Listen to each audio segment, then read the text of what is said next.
Hello everyone, and welcome to the DXD Tales. So we are back with an interesting movie on what if Issei was born from the power of Great Red and Ophis.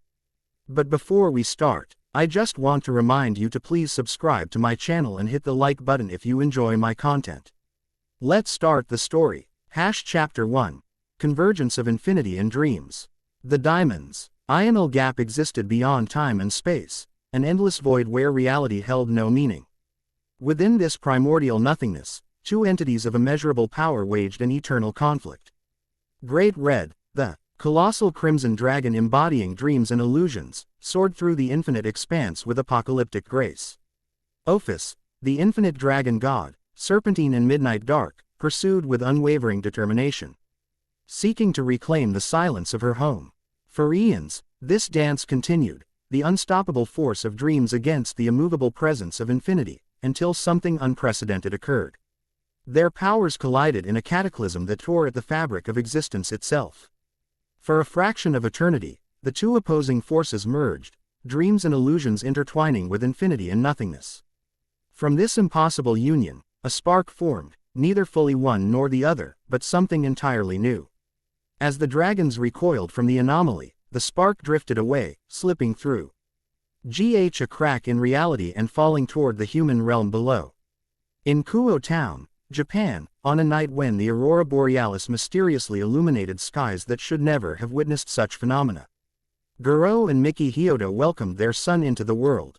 As the hospital room lights flickered and strange symbols momentarily appeared on the walls, the couple remained oblivious to the cosmic significance of their child. They named him Issei, unaware that the infant cradled in their arms contained power that could reshape existence itself. 17 years passed in the blink of a cosmic eye. Issei Hyodo jolted awake, sheets drenched in sweat, heart hammering against his ribcage. The dream, always the same dream, faded like morning mist, leaving only fragments, vast crimson wings spanning infinity. A serpent consuming its own tail, and a voice that spoke in a language that existed before words. Not again, he muttered, glancing at the glowing digits of his alarm clock, 3:33 a.m. His bedroom window stood open, though he distinctly remembered closing it before bed. Outside, stars pulsed with unusual brightness, seeming to arrange themselves into patterns that tugged at his consciousness. Issei squeezed his eyes shut, pressing the heels of his hands against his eyelids until phosphenes danced across his vision. The sensation of being watched, of being hunted, lingered like a phantom caress. When his breathing steadied, he padded to the bathroom and splashed cold water on his face. The mirror revealed a handsome young man with disheveled brown hair and eyes that couldn't decide if they were amber or crimson, depending on how the light struck them. Dark circles beneath those eyes told the story of too many interrupted nights. Just dreams, he whispered to his reflection. Nothing but dreams. His reflection smiled back, though Issei himself had not. He recoiled from the mirror, blinking rapidly. When he looked again, his reflection behaved normally, mimicking his wide-eyed shock with perfect synchronicity. I'm losing my mind. Returning to bed proved futile. Instead, Issei dressed in track pants and a hoodie, then slipped out of the house into the pre-dawn stillness. Running always helped clear his head. The rhythm of his footfalls on pavement, the burn in his muscles, the cool air filling his lungs, these sensations anchored him to reality when everything else seemed to be unraveling. The streets of Kuo lay silent and empty, streetlights creating pools of amber illumination at regular intervals. Issei's pace increased as the weight of the dream receded. His body moved with unconscious grace, each stride perfectly balanced, breathing controlled despite his speed. He'd never trained as an athlete, yet his natural physical abilities had exceeded those around him. Another inexplicable aspect of his existence that he'd learned to accept without question. As he rounded the corner near Kuo Park, a flicker of movement caught his attention. Issei slowed, squinting into the darkness beneath the trees. A figure stood motionless beside the central fountain, tall, feminine, with flowing dark hair that seemed to absorb what little light reached it. Hello, Issei called, his voice carrying through the stillness. The figure turned slightly, revealing a pale face and eyes that reflected moonlight like a predator's. For an instant, Issei could have sworn those eyes glowed with an internal light, crimson, like the wings from his dream. A chill skittered down his spine. "Run," whispered an instinct older than thought. Before he could move, the figure vanished. Not running away or stepping into shadows, but simply ceasing to exist between one heartbeat and the next. Issei blinked, rubbing his eyes. "I really am losing it." The remainder of his run passed without incident, though he couldn't shake the sensation of unseen eyes tracking his movement. By the time he returned home, dawn painted the eastern sky in watercolor hues of pink and gold. His parents still slept, giving him time to shower and prepare for school while trying to convince himself that both the figure in the park and his smiling reflection had been products of sleep deprivation. The morning routine provided welcome normalcy: uniform donned with practiced efficiency, breakfast consumed with mechanical appreciation, lunch packed with the care of a moth. Who still saw her son as her little boy. Issei kissed his mother's cheek, waved to his father, and stepped into the spring morning with determined ordinariness. "Yo, Issei," a familiar voice called as he approached the school gates. Matsuda and Motohama, his closest friends since middle school, waved enthusiastically from the entrance to Kuo Academy. "Morning," Issei replied, summoning a smile that didn't quite reach his eyes. Matsuda, shaved head gleaming in the morning sun, slung an arm around Issei's shoulders. "Dude, you look like death warmed over. Up all night with your secret girlfriend." If Issei had a girlfriend, the disturbance in the force would have alerted every male in school. Motohama adjusted his glasses, which caught the light and momentarily obscured his eyes. Besides, his 3 sizes identification skills are still amateur compared to mine. Issei shook his head, allowing their familiar banter to wash over him. These 2 self-proclaimed perverts had appointed themselves his friends years ago. And despite their occasionally exhausting obsession with the female form, their loyalty remained unwavering. "Just didn't sleep well," Issei said, deliberately casual. "Nothing important." "Well, wake up," Matsuda grinned, lowering his voice to a conspiratorial whisper.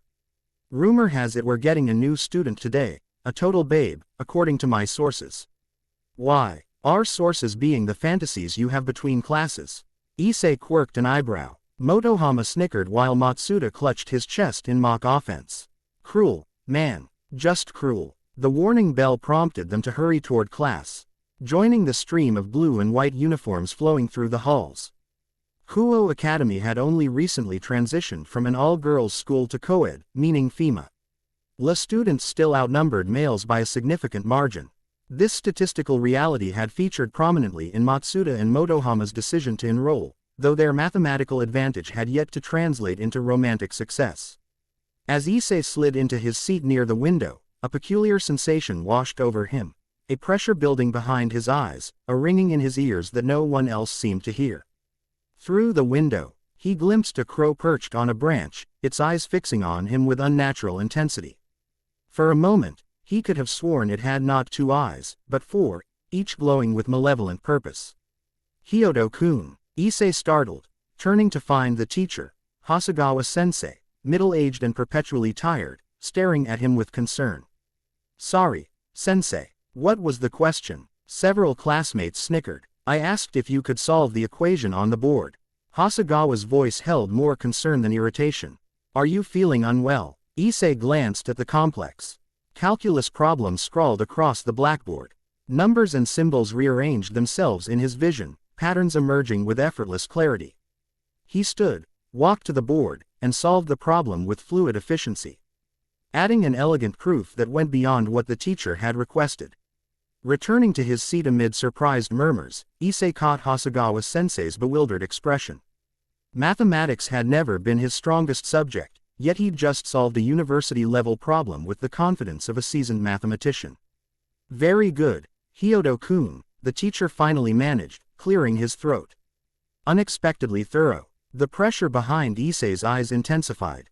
When he looked back toward the window, the crow had vanished, leaving behind a single black feather that drifted downward before disintegrating into particles of shadow. The remainder of the morning passed in a haze of mounting discomfort.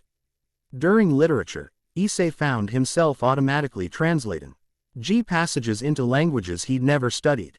In chemistry, he corrected the teacher on molecular structures with information he couldn't possibly know.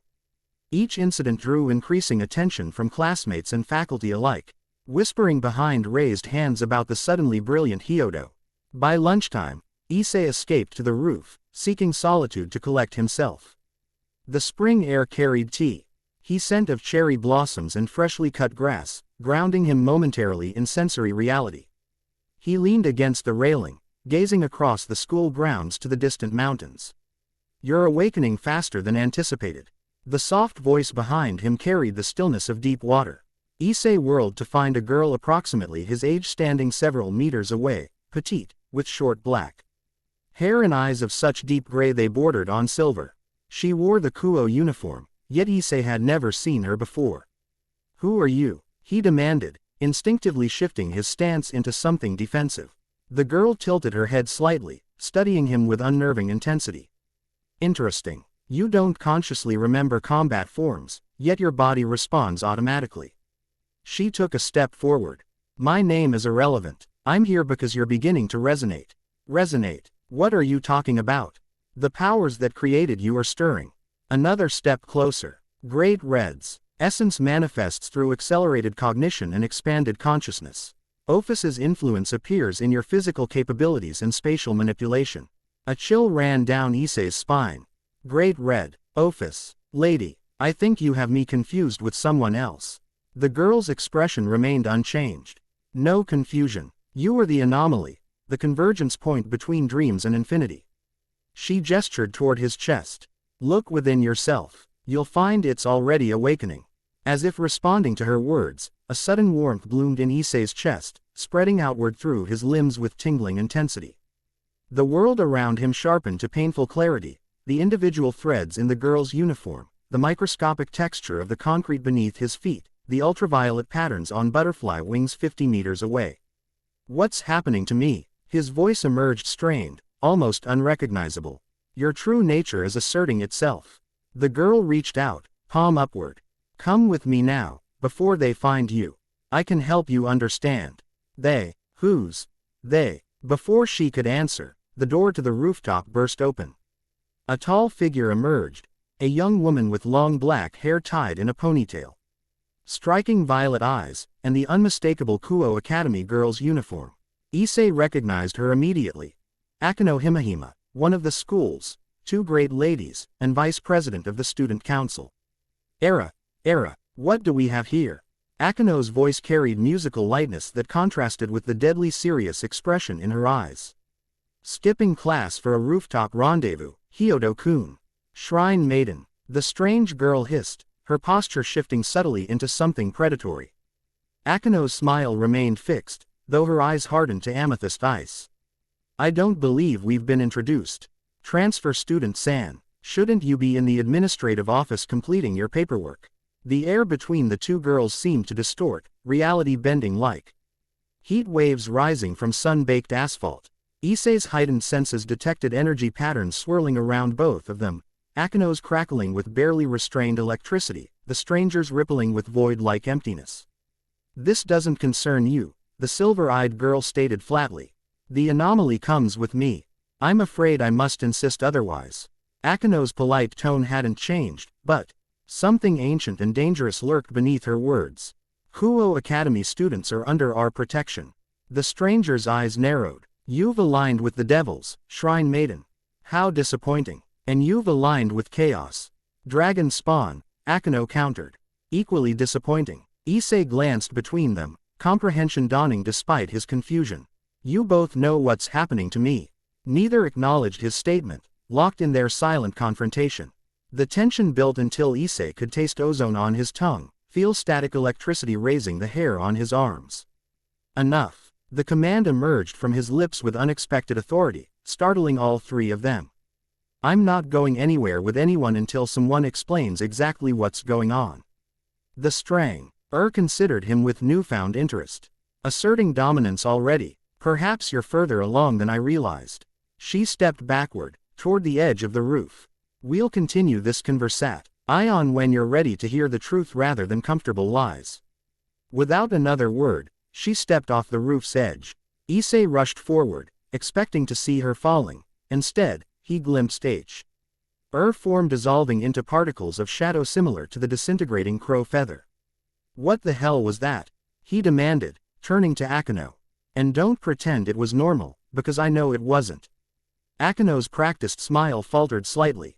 You should come with me, Hyodo-kun. The student council president would like to speak with you. The student council president, Issei repeated flatly. Because that's who handles students spontaneously developing impossible abilities and being stalked by people who turn into shadow particles. Precisely, Akeno replied with perfect seriousness.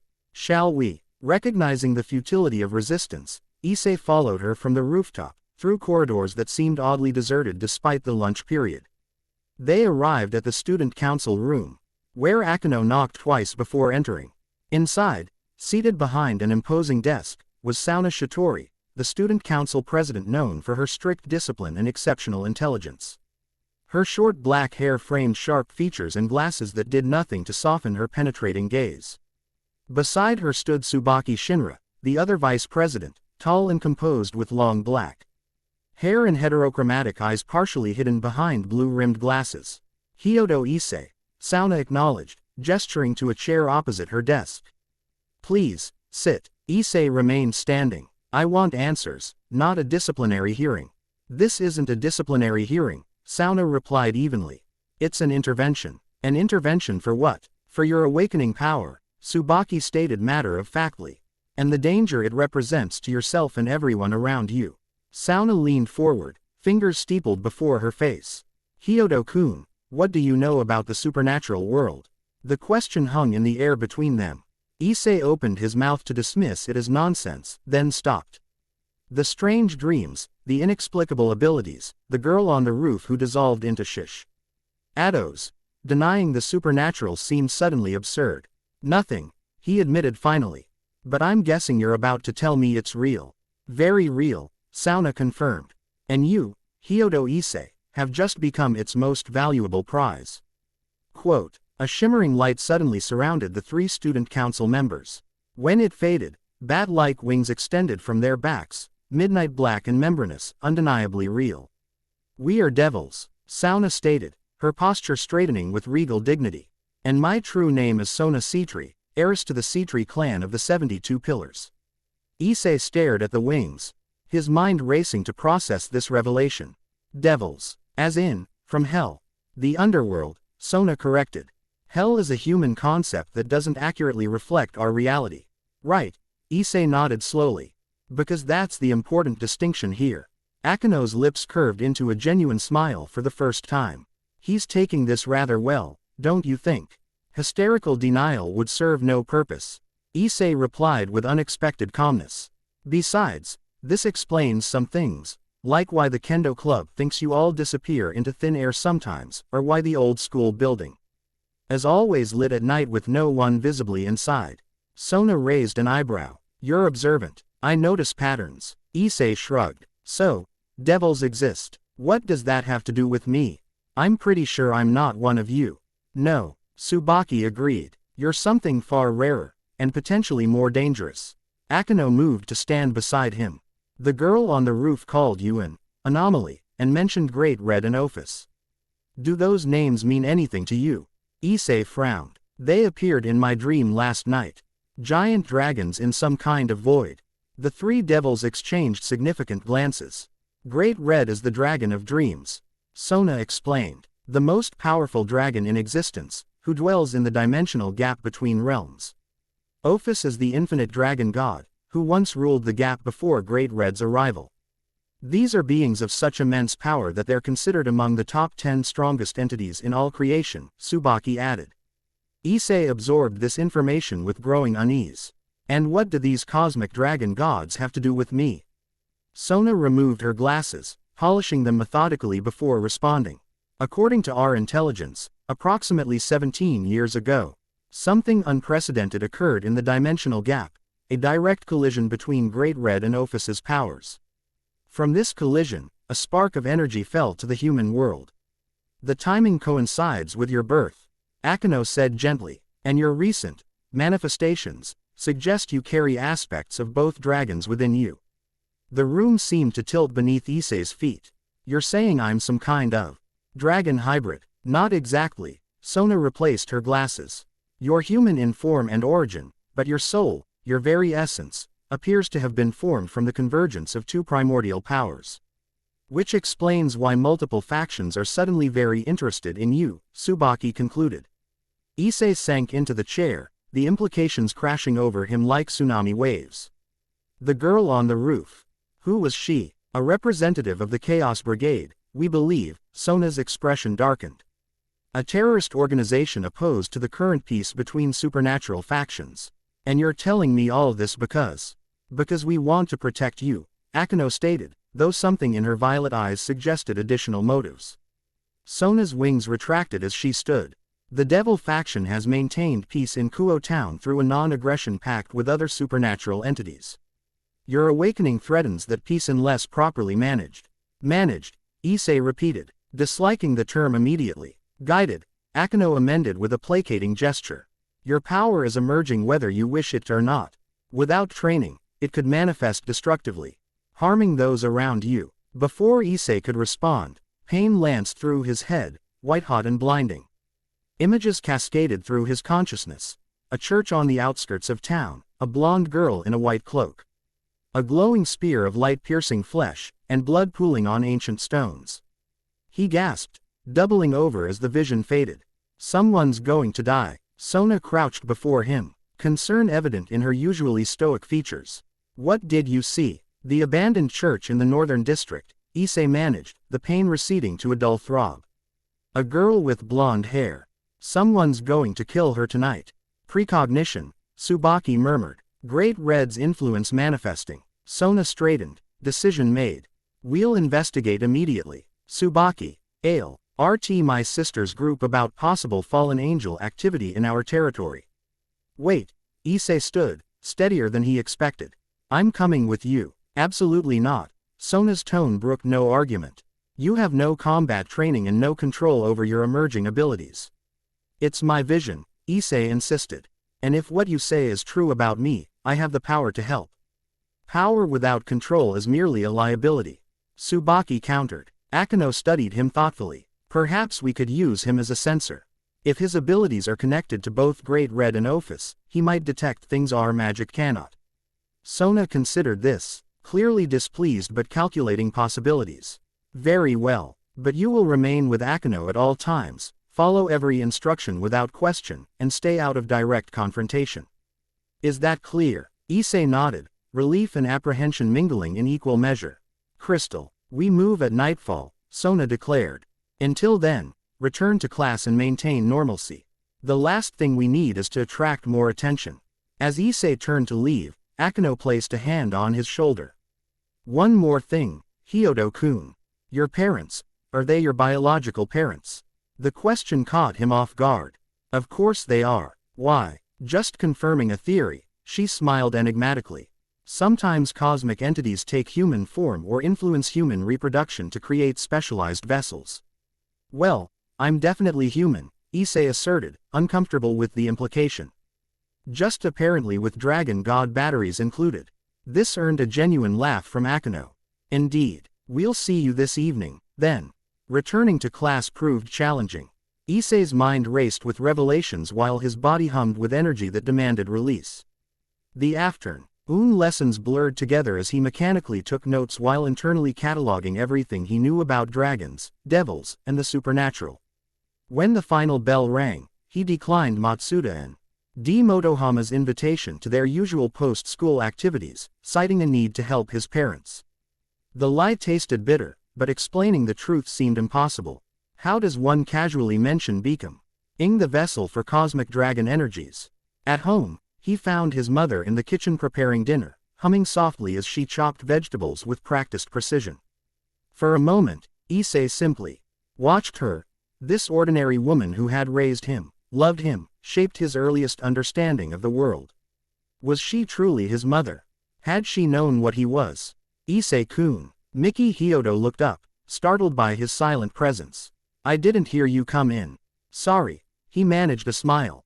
Just thinking. Her expression softened with maternal concern. You've been so distracted lately. Is everything all right at school? No, Mom. Apparently I'm some kind of cosmic anomaly born from dragon gods, and tonight I'm going monster hunting with a group of devils because I had a precognitive vision of a murder. Asterisk. Everything's fine, he assured her. Just stressed about exams. She nodded understanding, accepting the mundane explanation with relief. Don't push yourself too hard. You're young. There's time for everything. Is there? He wondered. Based on today's revelations, time might be the one luxury he didn't have. I'm going out with some friends tonight, he said casually. School project research at the library. That's fine, dear. Just don't stay out too late. Dinner passed with usual family normalcy, his father discussing workplace politics, his mother gently mediating. Issei contributing enough commentary to appear engaged while his mind remained light years away. When his phone vibrated with a text message, he excused himself with practiced casualness. Unknown number. Northern Park entrance. 20 minutes. Come alone. Asterisk. He recognized Akino's elegant phrasing despite the terse message. Grabbing a jacket and backpack to maintain the study group pretense, Issei ca. LLED goodbye to his parents and stepped into the gathering twilight. The spring evening carried a surprising chill, mist gathering between trees and curling around street lamps. Issei's enhanced sense detected subtle movements in shadow-draped corners, small creatures scurrying for cover as he passed, but also larger presences tracking his movement with predatory interest. At the park entrance, Akino waited alone. No longer in her school uniform but dressed in traditional shrine maiden attire, white haori and red hakama that seemed to belong to an earlier century. Her long black hair hung loose, framing features that appeared older. More solemn than at school. You came alone. Good. She acknowledged his arrival with a nod. The others are establishing a perimeter around the church. Nice outfit, Issei commented, falling into step beside her as they entered the park. Halloween's months away, though. Akino's lips quirked slightly. This isn't a costume, Hyodo-kun. Before I became a devil, I was trained as a shrine maiden. The girl on the roof called you that, Issei recalled. Said you'd aligned with devils. A complicated history for another time, Akino deflected smoothly. Tonight, we focus on preventing the murder you foresaw. They traversed the park quickly, taking paths that seemed deliberately chosen to avoid open spaces and streetlights. Akino moved with silent grace, occasionally pausing to murmur words in a language Issei didn't recognize, her fingers tracing patterns in the air that momentarily shimmered with power. What are you doing? He whispered during one such pause. Masking our presence, she replied. This territory may officially belong to devils, but other beings trespass regularly. Best not to announce ourselves. Beyond the park, they followed narrow side streets toward Kuo's northern district, where abandoned buildings outnumbered inhabited ones. The church stood atop a modest hill, its European architecture incongruous among traditional Japanese structures. Despite years of neglect, its stained glass windows remained largely intact, colored fragments catching the rising moonlight in kaleidoscopic patterns. Tsubaki awaited them at the base of the hill, her school uniform replaced by a sleek black outfit resembling a martial arts GI. Perimeter secured. Kaichu has detected 4 fallen angel signatures inside, plus 1 human. The blonde girl from my vision, Issei guessed. Tsubaki nodded. Likely Asia Argento, a former holy maiden excommunicated from the church. Our intelligence suggests she possesses a rare sacred gear, twilight healing. Sacred gear. Divine tools created by the biblical god and implanted in certain humans, Akino explained quietly. Some possess tremendous power. Witches lick. Ili why the fallen angels have targeted her, Tsubaki continued. They may intend to extract her sacred gear. Which would kill her, Akino concluded grimly. Issei's hands clenched into fists. Then we need to move now. Not yet, Tsubaki cautioned. Rushing in would endanger both the girl and ourselves. Kaichu is implementing a strategic approach. From the shadows emerged Sona, dressed in a midnight blue battle outfit embellished with the Citri family crest. The fallen angels are preparing a ritual in the underground chamber. They haven't harmed the girl yet, but time is short. What's the plan? Issei asked. Sona studied him with calculating eyes. I need to know what you're capable of, Hyodo. Can you access your power consciously? Issei hesitated. I'm not sure. It's been mostly reactive so far. Try, Sona instructed. Focus on the energy within you. If you truly carry aspects of both Great Red and Ophis, even a fraction of that power would prove invaluable. Closing his eyes, Issei turned his awareness inward. Beneath the surface of mundane consciousness lay currents of power he'd never examined directly, one vibrant and chaotic, pulsing with creative potential, the other deep and still, containing infinite possibilities within perfect silence. Dreams and infinity, he realized. Two opposing forces that shouldn't coexist. As he acknowledged their presence, both energies responded, rising like twin tides answering the moon's call. The sensation of expansion flooded his awareness, his consciousness stretching beyond physical limitations to encompass the church and surrounding area in precise detail. 4 fallen angels, he reported, eyes still closed. 2 males, 2 females. The girl is chained to an altar in the basement. They've started the ritual, some kind of extraction spell using ceremonial daggers inscribed with angelic script. His eyes snapped open, now glowing with heterochromatic light, one crimson, one silver. We have less than 10 minutes before they complete the extraction. The 3 devils stared at him with varying degrees of shock. Remote viewing, Tsubaki whispered. Without a magic circle, with this level of detail. Akeno shook her head. That's beyond remote viewing. He's somehow perceiving reality directly. Sona recovered first, professionalism reasserting itself. Then we move now. Tsubaki, take the west entrance. Akeno, east. I'll create a diversion from the front. Hyodo, I'll get the girl. Issei interrupted, certainty flooding him. I can reach her faster than any of you. Absolutely not, Sona objected. You have no combat experience. I don't need it, Issei insisted, the dual energies still surging through him. I can slip between spaces, reach the basement without passing through the intervening distance. Spatial manipulation, Tsubaki murmured.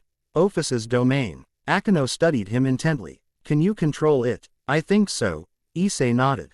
I can see the connections between spaces now. The places where reality thins. Sona's tactical mind clearly calculated possibilities. Even if you reach her, how will you defend against 4 fallen angels? In answer, Issei extended his hand. Reality shimmered around his fingers, dreamlike distortions coalescing into crimson scales that spread across his skin. His fingernails lengthened into talons, sharp enough to slice through the air itself. I'm not defenseless, he stated, voice resonating with power that wasn't entirely human. After a moment of tense deliberation, Sona nodded. Very well, you have one objective. Secure the girl and get out. Do not engage the fallen angels unless absolutely necessary. We'll handle them. Understood. Sona's expression softened momentarily. Be careful, Hyodo. Whatever power you possess, you're still learning its limitations. The 4 separated, moving to their designated positions with practiced stealth. Issei crouched behind a weathered tombstone in the church's overgrown cemetery, focusing on the basement 30 meters below and ahead of him.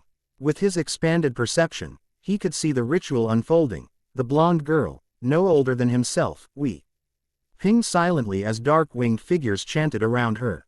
A female fallen angel with violet eyes traced ceremonial patterns above the girl's chest, where a soft green light pulsed beneath her skin. The sacred gear, Issei realized. They're going to cut it out of her. Closing his eyes, he visualized the space beside the altar, focusing on the precise coordinates with mathematical exactitude. Twin energies within him responded, dreams creating the possibility, infinity making it real, and reality folded around him. A sensation of passing through layers of existence, like diving through excessive sheets of water, enveloped him momentarily. When it cleared, Issei found himself exactly where he'd intended, the church basement, 3 meters from the altar where Ossia Argento lay bound. His sudden appearance disrupted the ritual, drawing shocked exclamations from the fallen angels. What the? A tall male with fedora and trench coat spun toward him. A human. How did you get here? Not human, hissed a small blonde female, light spear materializing in her hand. Look at his eyes. Issei didn't waste time on conversation. Drawing on Great Red's power, he generated a field of distorted reality around himself, a dreamlike barrier where probability bent in his favor. Simultaneously, he tapped Ophis's gift, creating spatial distortions that made his movements appear jerky and unpredictable as he crossed the distance to the altar. The fallen angels reacted with varying degrees of competence. Light spears materialized in their hands, deadly weapons of pure energy that could incinerate human flesh on contact. The first volley passed harmlessly through Issei's illusionary after-images as he phased between spaces, his actual body already reaching the terrified girl. "Don't be afraid," he told her. Dragon-scaled hands making short work of her restraints. "I'm here to help you." "Behind you," Asia cried, eyes widening in terror. Issei turned to find the violet-eyed fallen angel, clearly the leader, launching herself toward them, twin light spears aimed at his back. Time seemed to slow as dragon instincts surged through him. Without conscious thought, his hand shot out, claws slicing through the light spears as though they were physical objects. The fallen angel's shock gave him the opening he needed. Gathering Asia into his arms, Issei reached for the spatial connection to the cemetery outside. Reality folded once more, and they vanished from the basement, reappearing beside the tombstone where he'd started. Asia clung to him, shaking violently, her blonde hair tangled and matted with sweat. Who are you?" "Issei Hyodo," he answered, scales receding from his hands as he set her gently on the ground. "Are you hurt?" Before she could answer, an explosion rocked the church, brilliant light pouring from its windows as the battle began in earnest. Lightning arced across the night sky, unmistakably Akino's work, wild geometric patterns of blue energy. Why suggested Sona had unleashed her water magic. "We should move further away," Issei urged, helping Asia to her feet. "Those fallen angels will be looking for you." "But my sacred gear," Asia whispered, touching her chest where green light still pulsed faintly. "They said it was abominable for someone excommunicated to possess God's blessing." "There's nothing abominable about healing," Issei replied firmly. "And from what I understand, sacred gears belong to their wielders, not to any religious organization." A scream of rage tore through the night as a figure burst through the church's roof, the violet-eyed fallen angel. Her multiple wings spread wide as she scanned the grounds. When her gaze landed on Issei and Asia, murderous intent radiated from her like physical heat. "You," she shrieked. "No human steals from Rainer." She dived toward them, light spear already forming in her hand. Issei pushed Asia behind him, drawing once more on the dual powers within him. His right arm, transformed completely, crimson scales covering it from fingertips to shoulder, talons lengthening into deadly weapons. "I'm not human," Issei called back, the words feeling strangely right. "And she wasn't yours to take." Rainer's attack came with blinding speed, but Issei's perception had expanded beyond human limitations. He saw her movement as trajectories of probability, predicted her strike with mathematical precision, and countered with a movement that seemed impossible, his scaled arm passing through the light spear to catch Rainer by the throat. "Impossible," she choked, black wings beating frantically. "What are you?" Issei felt power building within him, too much power, threatening to overflow. The crimson scales spread further, covering his chest and beginning to encroach upon his neck. A primal instinct urged him to crush this threat, to unleash the full might of both dragon gods upon this lesser being. "Hyodo-kun," Akino's voice cut through his bloodlust. "Don't kill her. We need information." The reminder pulled Issei back from the brink. With effort, he controlled the surge of power, forcing it back into manageable channels. His grip on Rainer's throat remained firm but no longer threatened to crush her windpipe. "You're lucky," he told the fallen angel, who stared at him with naked fear. "Today isn't your day to die." With a controlled burst of spatial manipulation, he tossed her toward where Sona and Tsubaki emerged from the church. They caught the fallen angel in a water prison spell, effectively neutralizing her. "The others?" Issei asked. "Subdued," Sona replied, eyeing his partially transformed state with scientific curiosity. "Your intervention was effective, if somewhat reckless." Akino approached Asia, who still trembled behind Issei. "You're safe now, Asia-san. No one will harm you here." "Thank you," the former holy maiden whispered, tears streaming down her face. "Thank you all." As Issei's adrenaline faded, the scales receded from his skin, leaving him exhausted but exhilarated. He had accessed power beyond human understanding and controlled it, mostly. The implications both terrified and thrilled him. What happens now? He asked Sona, watching as Tsubaki secured the other fallen angels with binding spells. Now, Sona replied, pushing her glasses up with one finger, we deal with the diplomatic consequence. Of 4 fallen angels conducting unauthorized rituals in devil territory. And you, Hyodo Issei, begin proper training to control the power you carry. And the girl, Sona's expression softened slightly, Asia Argento will receive sanctuary. Her sacred gear is valuable, but more importantly, no innocent deserves to be sacrificed for another's ambition. As the devils organized their prisoners and tended to Asia, Issei found himself momentarily alone, gazing up at the night sky. Stars pulsed overhead in patterns that seemed almost meaningful now, as though writing messages across the cosmos that he was only beginning to decipher. I felt your power, Akeno said quietly, appearing beside him. It's greater than even we suspected. Issei nodded, still looking skyward. I've only touched the surface of it. There's so much more beneath. That's what frightens everyone. Her voice carried no accusation, merely observation. A being with the combined powers of Great Red and Ophis could reshape reality itself. Is that why you wanted to protect me? Issei turned to her, searching her violet eyes for truth. To make sure I don't become a threat. Akeno's expression remained unreadable for a moment before softening into something more genuine than her usual smile. Partially, but also because power like yours attracts dangerous attention. The fallen angels were just the beginning. Others will come. Beings far more powerful and less scrupulous. Like the Chaos Brigade, among others. She glanced toward where Sona supervised the prisoners' transportation through a magic circle. The supernatural world maintains balance through agreements and treaties between factions. Your existence complicates things. Issei absorbed this with surprising calmness. Because I don't belong to any faction. Precisely. Akeno studied him with newfound respect. You're catching on quickly. So what's your recommendation? Join the devils for protection. A hint of her usual teasing smile returned. Are you interested in becoming a devil, Hyodo-kun? Issei considered this seriously before shaking his head. No, whatever I am. Human with dragon power, or something else entirely. I need to understand it on my own terms, not as part of someone else's hierarchy.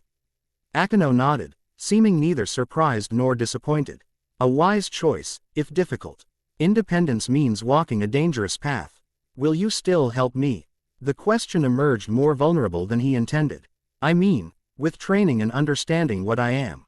Something softened in Akeno's expression, a genuine warmth breaking through her composed exterior. Yes, Issei-kun, whatever our respective factions, I believe you deserve the chance to define your own destiny. Her use of his first name didn't escape his notice. Before he could respond, Sona called for Akeno's assistance with the transportation circle. We should talk more tomorrow, Akeno suggested, already moving away. After school, perhaps. I'd like that, Issei agreed, watching as she rejoined the other devils. Left momentarily alone, Issei turned his attention inward once more, examining the dual energies that had manifested so dramatically tonight. They remained distinct yet harmonious, dreams and infinity coexisting within him in ways their original owners never could. Whatever he was becoming, it transcended the simple categories of human, devil, angel, or dragon. The revelation should have terrified him. Instead, it filled him with a strange peace. For the first time in his life, the persistent sense of being somehow different, of not quite belonging, made perfect sense. He was Issei Hyodo, born from the convergence of cosmic powers, raised as human, now emerging as something entirely new. Whatever challenges awaited him in this newly revealed supernatural world, he would face them on his own terms. As he walked home through the moonlit streets, Issei felt eyes upon him once more, different from the fallen angels. More ancient and infinitely more powerful. Somewhere beyond the boundaries of conventional reality, the beings who had inadvertently created him had taken notice of his awakening. Great Red and Ophis were watching. And the cosmic game had only just begun. Chapter 1 End Chapter 2, The Shrine Maiden's Duty. Dawn crept across Kuo town like a hesitant painter, touching eastern rooftops with tentative gold before committing to its daily masterpiece. In the small house at the end of Sakura Street, Issei Hyodo sat cross-legged on his bedroom floor, eyes closed, Eisness expanded far beyond physical limitations. Around him, ordinary reality had begun to flex. Small objects, pens, coins, his alarm clock, hovered several inches above their resting places, suspended in gentle orbits around his motionless form. The air shimmered with distortions resembling heat waves, except these ripples carried faint prismatic edges where probability itself thinned. The sea, Omforter on his bed rippled without wind, responding to rhythmic pulses of power that emanated from the boy's core. Breathe in infinity. Breathe out dreams. The mantra had come to him during sleep. Less contemplation following the church incident 3 days prior. Each inhalation drew upon Ophis's stillness, vast, patient, absolute. Each exhalation channeled Great Red's creative chaos, dynamic, transformative, limitless. The opposing energies should have annihilated each other. Instead, they achieved an impossible harmony within his human vessel. Issei's consciousness floated in a liminal space between meditation and something far more profound. His awareness extended outward in concentric rings, first encompassing his home, then the surrounding neighborhood, finally reaching across Kuo-Ti. Touch the edges of territories he now recognized as supernaturally demarcated. The devil presence centered on Kuo Academy radiated organized purpose. Shrine energy flickered from mountain foothills, ancient and patient. Yokai signatures clustered in forgotten urban corners, wild and elusive. And watching him from beyond conventional perception, 2 vast presences, one crimson vitality, one midden-eyed void, observed with inscrutable interest. A soft knock at his door collapsed the expanded awareness instantly. The floating objects clattered to their original positions as Issei inhaled sharply, dragged back to mundane consciousness. Issei-kun. His mother's voice carried concern through the door. You'll be late for school if you don't hurry. Coming, Mom, he called, rising with fluid grace that would have been impossible a week earlier. Just finishing some homework. His reflection in the mirror revealed subtle changes that most observers would miss but he could no longer ignore. His eyes now permanently held heterochromatic hints, amber with flecks of crimson in the right, amber with silver highlights in the left. His previously average physique had transformed, muscles gaining definition without bulk. Posture improving automatically as his body optimized itself. Even his movements had changed, acquiring an unconscious precision that made ordinary human clumsiness foreign. Less human everyday asterisk, he thought. Neither celebrating nor lamenting the observation. Downstairs, breakfast proceeded with practiced normalcy. His parents discussed everyday concerns, bills, neighborhood gossip, upcoming sales at local shops, while Issei maintained his role as their ordinary teenage son. He answered questions about school with calculated vagueness, ate with mechanical appreciation, and kissed his mother's cheek before departing. The charade exhausted him more than any physical exertion. They love who they believe you are, Akino had observed during their first private conversation after the church incident. The question is whether they could love what you're becoming. The shrine maiden's words haunted him as he walked toward school. Every day, the gap between his presented self and his emerging reality widened. Soon, maintaining the illusion would become impossible. Then what? Kuo Academy's gates came into view, students streaming through in morning ritual. Issei spotted Matsuda and Motohama waiting at their usual spot, arguing animatedly about some newly released dating simulation game. Once, he would have joined their perverted enthusiasm without hesitation. Now, their concerns seemed impossibly distant, artifacts from a life rapidly receding. Yo, Issei. Matsuda waved enthusiastically. Where've you been hiding? We haven't seen you outside class in days. Issei manufactured a sheepish grin. Sorry, guys. Been busy with family stuff. Family stuff. Motohama adjusted his glasses suspiciously. Since when do you prioritize family stuff over quality time with your brothers in appreciation? People change. Issei shrugged, the understatement almost painful in its inadequacy. Well, you picked a bad time to get responsible, Matsuda lamented, slinging an arm around Issei's shoulders. The third-year kendo girls have started practicing in the east courtyard before class. Perfect viewing angle from the old equipment shed.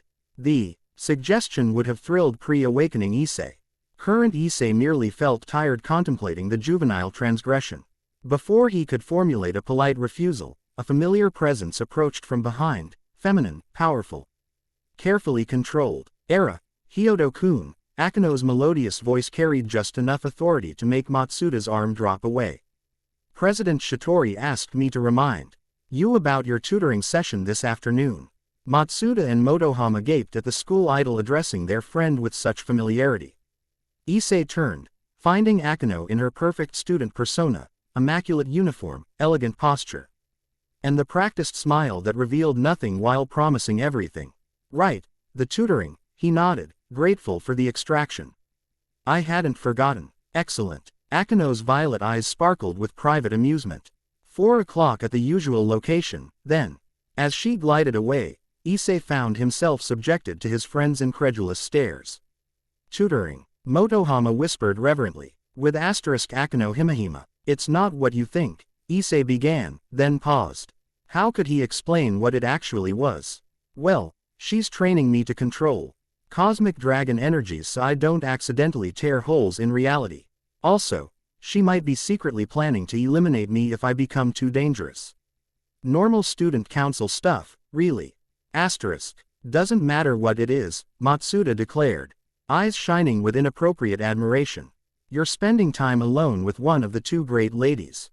The impossible has happened. Issei let them believe what they would, their excited speculations providing convenient cover for his increasingly frequent absences from normal teenage activities. By the time the morning bell rang, he had been elevated to legendary status in their minds, the ordinary friend who somehow penetrated the exclusive social stratosphere of Kuos elite. If only they knew how literal that penetration of stratospheres had become. Classes passed in excruciating slowness. Issei maintained his newly developed habit of deliberate academic mediocrity, answering questions correctly but not brilliantly, turning in assignments had demonstrated understanding without exceptional insight. The strategy had emerged from his first strategic discussion with Sona, who emphasized the importance of avoiding further attention. Your academic performance suddenly jumping from average to genius level would attract exactly the kind of notice we don't need, she had explained. Control is essential in all aspects of your life now, including how you present yourself to ordinary humans. The necessity for calculated underperformance frustrated him more than he'd anticipated. With his expanded consciousness, he now perceived mathematical relationships as self-evident truths, literature as multidimensional expressions of human experience, and history as patterns revealing themselves across time. Pretending not to see these concessions felt like voluntarily donning a blindfold. When lunchtime finally arrived, Issei declined his friend's invitation to their usual spot, citing a need to visit the library. The excuse wasn't entirely false. He had indeed developed a voracious appetite for knowledge, particularly regarding mythological references to dragons and cosmic entities. Human scholars might lack direct experience with supernatural realities, but patterns emerged across cultures that hinted at deeper truths. The library stood nearly empty, most students preferring to spend their lunch break socializing in courtyards and classrooms. Issei navigated directly to the mythology section, fingers trailing along spines until finding his target, a weathered volume on comparative dragon myths. The Asian dragon is Celeste. IAL authority versus the European dragon as chthonic adversary, a soft voice observed from behind him. An interesting dichotomy, wouldn't you say? Issei turned to find a petite girl with short white hair and expressionless golden eyes, Kaneko Tuju, first-year student and another member of what he now recognized as Kuos Devil contingent. Kaneko-san, he acknowledged, noting the careful distance she maintained. I didn't realize mythology interested you. It doesn't. Her flat tone conveyed volumes of unspoken meaning. Bushu sent me. Bushu. Rias Grimori. Kaneko's eyes narrowed slightly. She requests your presence at the old school building after your session with Akino-senpai today. Issei considered this as he returned the book to its shelf. Rias Grimori, the other, great lady, of Kuo Academy and, according to Sona, heiress to one of the most powerful devil households. While Sona had taken charge of his initial introduction to supernatural politics, the Grimori had remained conspicuously absent from their interactions thus far. Any particular reason for the invitation? He asked, keeping his tone casual despite the wariness churning beneath. You've been sensed. Kaneko's nostrils flared slightly, reminding Issei that her petite human form concealed something decidedly not human. By those who shouldn't be here. The cryptic warning sent a chill down his spine. Fallen angels again. Worse. She turned to leave, adding over her shoulder, "Don't be late. And don't bring your dragon stench too close to me." Issei watched her depart, intrigued by the obvious discomfort his presence caused her. Sona had mentioned that some supernatural beings, particularly those with bestial aspects, might react negatively to his unique energy signature. Neko's reaction suggested she fell into that category, which raised interesting questions about what she truly was beneath her human disguise. The remainder of the school day passed in a blur of forced attention and strategic mediocrity. When the final bell rang, Issei gathered his belongings and headed not toward home or the student council room, but toward the isolated section of campus wherein ancient Shinto shrine stood half forgotten among towering maples. The small shrine had become their regular meeting place for what Akeno euphemistically called tutoring sessions. In reality, these were intensive training exercises designed to help Issei control his emerging abilities while Akeno observed his progress with scientific detachment. At least, that had been the original arrangement. Over the past 3 days, something more complex had begun to emerge between them. Not quite friendship, definitely not romantic, but a wary mutual fascination that neither fully acknowledged. Issei arrived first, settling on the worn stone steps to wait. The shrine's energy washed over him like cool water, purifying, clarifying, ancient. Despite being technically on devil-controlled territory, his small sanctuary maintained its independence, protected by wards so old they had become part of the land itself. "You're connecting with it," Akeno's voice carried approval as she approached, no low. Inger in her school uniform but dressed in traditional shrine maiden attire. "The shrine recognizes something in you." Issei stood, offering a respectful bow that he'd learned was appropriate when addressing a shrine maiden in her official capacity. "It feels balanced here. Like standing in the eye of a hurricane." An apt description. Akeno ascended the steps, her movement fluidly formal in ways school never required. "This shrine exists at a conjunction point between realms. Neither fully in the human world nor entirely in the spiritual one. Like me," Issei observed, the parallel striking him suddenly. Akeno's violet eyes studied him with that penetrating gaze that seemed to catalogue his every attribute for future reference. "Perhaps that's why you respond so well to training here. Follow me." She led him past the modest outer shrine to a secluded clearing behind the main structure. Here, ancient stones formed a rough circle around a central platform marked with symbols that predated written Japanese. The air hummed with subtle energy that made Issei's skin tingle, not unpleasantly, but with undeniable presence. "Today we're going to address your precognitive abilities," Akeno announced, gesturing for him to sit at the circle's center. "They've emerged spontaneously thus far, but controlled application requires discipline." Issei settled into the cross-legged positi on that had become familiar during their sessions. "You mean making the visions come when I want them to, rather than randomly?" "Precisely." Akeno knelt gracefully opposite him, her expression shift from Kuo Academy idol to something far older and more serious. Precognition stems from Great Red's domain, the ability to perceive probability threads that haven't yet manifested in linear time. "Dreams of what might be." Issei nodded, understanding the concept intuitively. "More than dreams." Akeno removed a small silk pouch from within her sleeve, extracting 9 polished stones marked with ancient symbols. "Great Red doesn't merely dream possibilities, he shapes them. The difference between passive foresight and active probability manipulation is the difference between watching a river flow and redirecting its course." The implications sent a shiver through Issei. "You're saying I could potentially change the future, not just see it?" "Eventually, perhaps." Akeno arranged the tones in a specific pattern between them. "Today, we focus on deliberate perception. Clear your mind and focus on these stones." Issei complied, letting his consciousness settle into the meditative state he'd been practicing. The distractions of physical existence, birdsong, distant traffic, the scent of incense from the shrine, receded as his awareness centered on the stone array. "These are divination markers," Akeno explained, her voice seeming to come from both outside and inside his mind simultaneously. "Used by shrine maidens for millennia to focus temporal perception." Each represents an element of past, present, and future interwoven through causality. As she spoke, the stones began to glow subtly, not with physical light but with potential, as though each contained universes of possibility.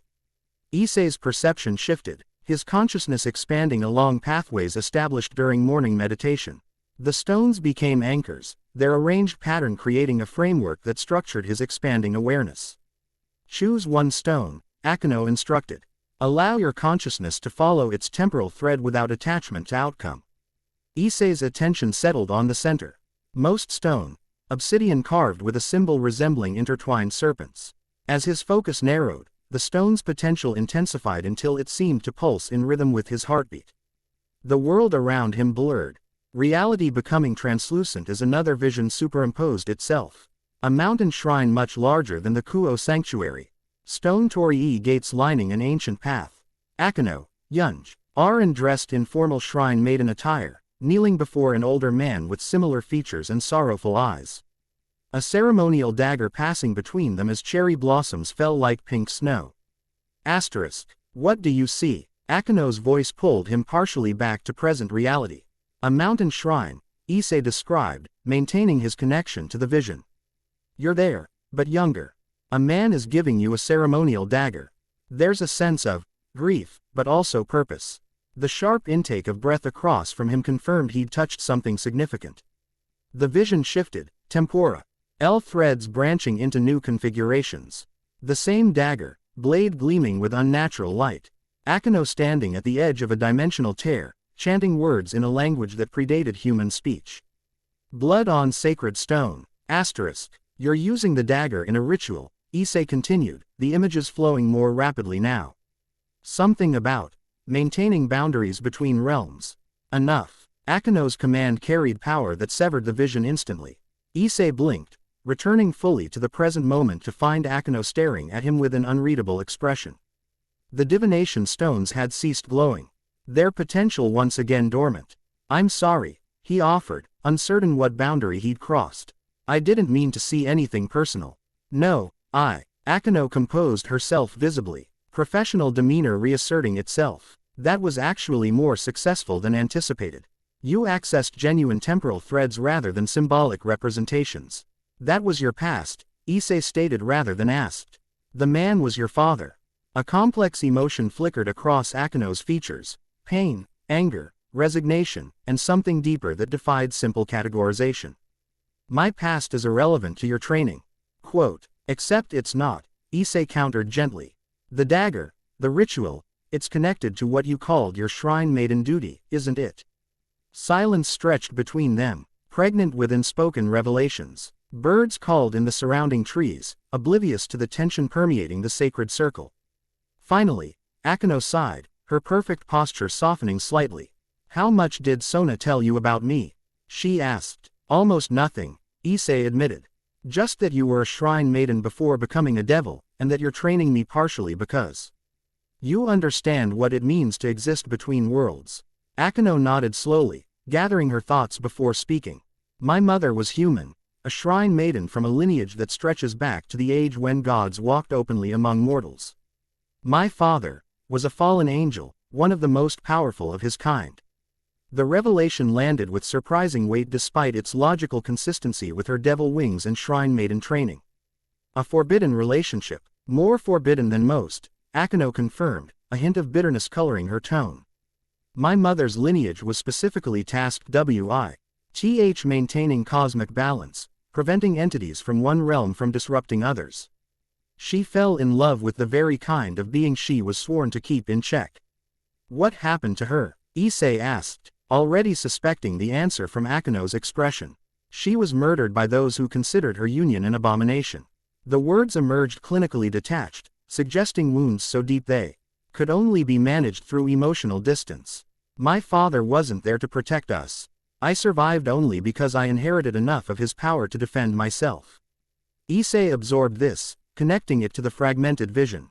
And the dagger, the ritual. Akeno met his gaze directly, violet eyes hardening with resolution. When a shrine maiden of my lineage comes of age, she inherits the sacred duty of maintaining boundaries between realms. The ceremonial dagger is both tool and symbol of that responsibility, capable of severing dimensional distortions and eliminating entities that threaten cosmic balance. Understanding dawned with chilling clarity. Entities like me, entities exactly like you, Akeno confirmed without flinching. A being born from the convergence of Great Red and Ophis represents precisely the kind of cosmic anomaly my ancestors were sworn to prevent. The circle suddenly felt colder, the stones between them no longer mere divination tools but potential weapons in an ancient cosmic conflict. Issei studied the young woman across from him. Devil wings hidden but fallen angel blood flowing through her veins, shrine maiden training influencing her every movement. Despite her supernatural transformation. Is that why you volunteered to train me? He asked quietly. To determine whether I need to be eliminated. Partially, Akeno admitted with surprising honesty. When we first detected your awakening, I recognized the signature immediately, the convergence of powers that should never coexist. My initial intention was to observe until I could determine whether you represented genuine cosmic threat. And your conclusion thus far? Something softened in Akeno's expression, not quite warmth, but a complexity that transcended simple calculation. You're dangerous, Issei Hyodo. More dangerous than you yet comprehend. But danger and threat aren't necessarily synonymous. Meaning I've watched you save a girl you'd never met, struggle to control power that would have corrupted most beings instantly, and maintain your essential humanity despite forces that should have obliterated it. Akeno gathered the divination stones, returning them to their silk pouch with practiced reverence. You're an anomaly, yes, but perhaps an anomaly with purpose. Relief mingled with lingering wariness as Issei processed her assessment. So the ceremonial dagger stays sheathed for now. A smile ghosted across Akeno's lips, genuine rather than her practiced school expression. For now, though prudence suggests maintaining healthy respect for the fact that I carry it. The tension between them transformed into something different, not quite trust, but mutual recognition of complex truths. They were each caught between opposing forces, Issei balancing dragon energies within human form, Akeno reconciling shrine maiden duty with devil existence. Thank you for your honesty, Issei said finally. Most people in your position wouldn't have admitted their initial intentions. Most people haven't lived between worlds as I have. Akeno rose gracefully, adjusting her shrine maiden attire with unconscious precision. Besides, honesty serves practical purpose here. You need to understand the perspectives of those observing your development. Speaking of observers, Issei stood as well, stretching muscles stiff from prolonged stillness. Rias Grimori has apparently requested my presence today. Something complicated flashed across Akeno's features before her composed mask returned. Ah, I wondered when Bushu would make her move. Bushu, Issei repeated, recalling Kaniko's use of the same term. You're part of her group. Her peerage, Akeno corrected. Devils of noble houses can transform humans and other beings into devils under their command using special artifacts called evil pieces. I am Rias Grimori's queen. Issei absorbed this new information, fitting it into his expanding understanding of supernatural politics. And does she want me for her peerage? Almost certainly. Akeno's tone carried neither encouragement nor warning, merely factual assessment. The Grimori are collectors of unusual talents. And you represent perhaps the most unusual talent to emerge in centuries. I'm not interested in becoming anyone's subordinate, Issei stated firmly. Dragon, human, or something in between, I need to discover my own path. A sentiment I understand intimately, Akeno acknowledged with subtle emphasis. However, I recommend hearing Bushu out nonetheless. The protection of a noble devil house offers significant advantages in the supernatural world, especially for beings who attract attention. Issei considered this pragmatic perspective. Would you make the same choice again? Becoming a devil? The question clearly caught her off guard, violet eyes widening momentarily before her composed expression returned. My circumstances were different. I was human with fallen angel heritage, hunted by multiple factions. With nowhere else to turn, Rias offered protection when I desperately needed it. That's not really an answer. No, Akeno agreed softly. It isn't. Before Issei could press further, a distinctive energy signature approached, powerful, controlled, distinctly devil in nature but carrying unique resonance that set it apart from Sona's more disciplined aura. Speaking of Bushu, Akeno murmured. turning toward the shrine entrance. It seems she's grown impatient. Moments later, a young woman appeared at the edge of the sacred circle, tall and voluptuous, with C.A.'s catting crimson hair that seemed almost alive in the afternoon light. Rias Gramori carried herself with aristocratic confidence that suggested centuries of noble breeding despite her apparent teenage form. Akeno. She acknowledged her queen with affectionate familiarity before turning piercing teal eyes toward Issei. And the infamous dragon boy. I see my invitation has been preempted by shrine business. Bushu. Akeno bowed slightly, her manner shifting subtly to accommodate the new dynamic. We were just completing today's training session. Issei-kun has made remarkable progress with his precognitive abilities. Has he indeed? Rias stepped fully into the circle, her devil energy creating subtle friction against the shrine's purifying aura. I look forward to hearing all about it. However, I believe we had an appointment at the club room, did we not? The statement, though phrased as a question, carried unmistakable authority. Issei recognized the political maneuvering at place.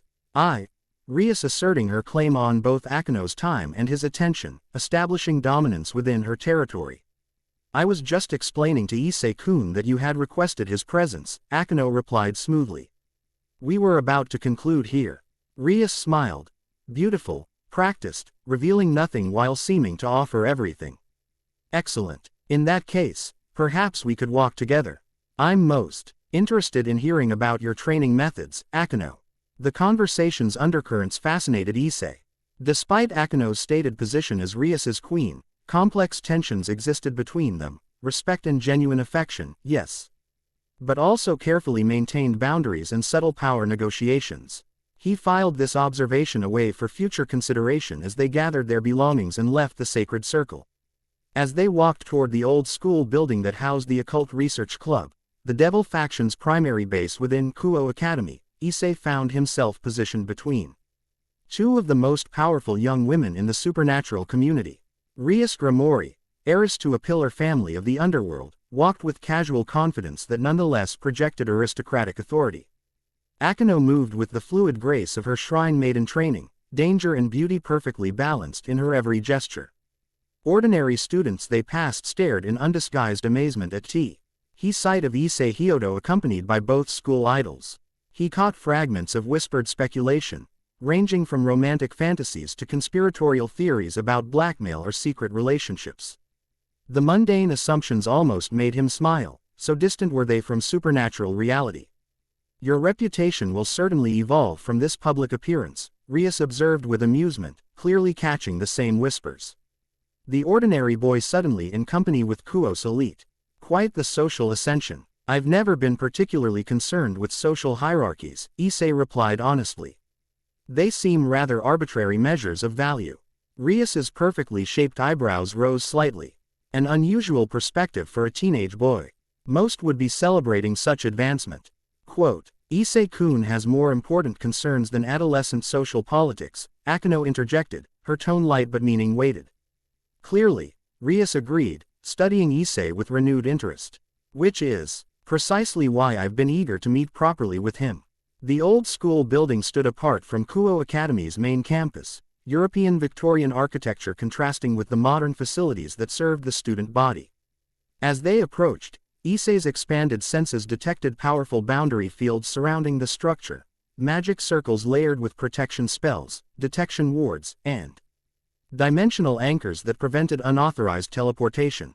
Rias led them through ornate wooden doors into a space that resembled an aristocratic drawing room more than a school club facility.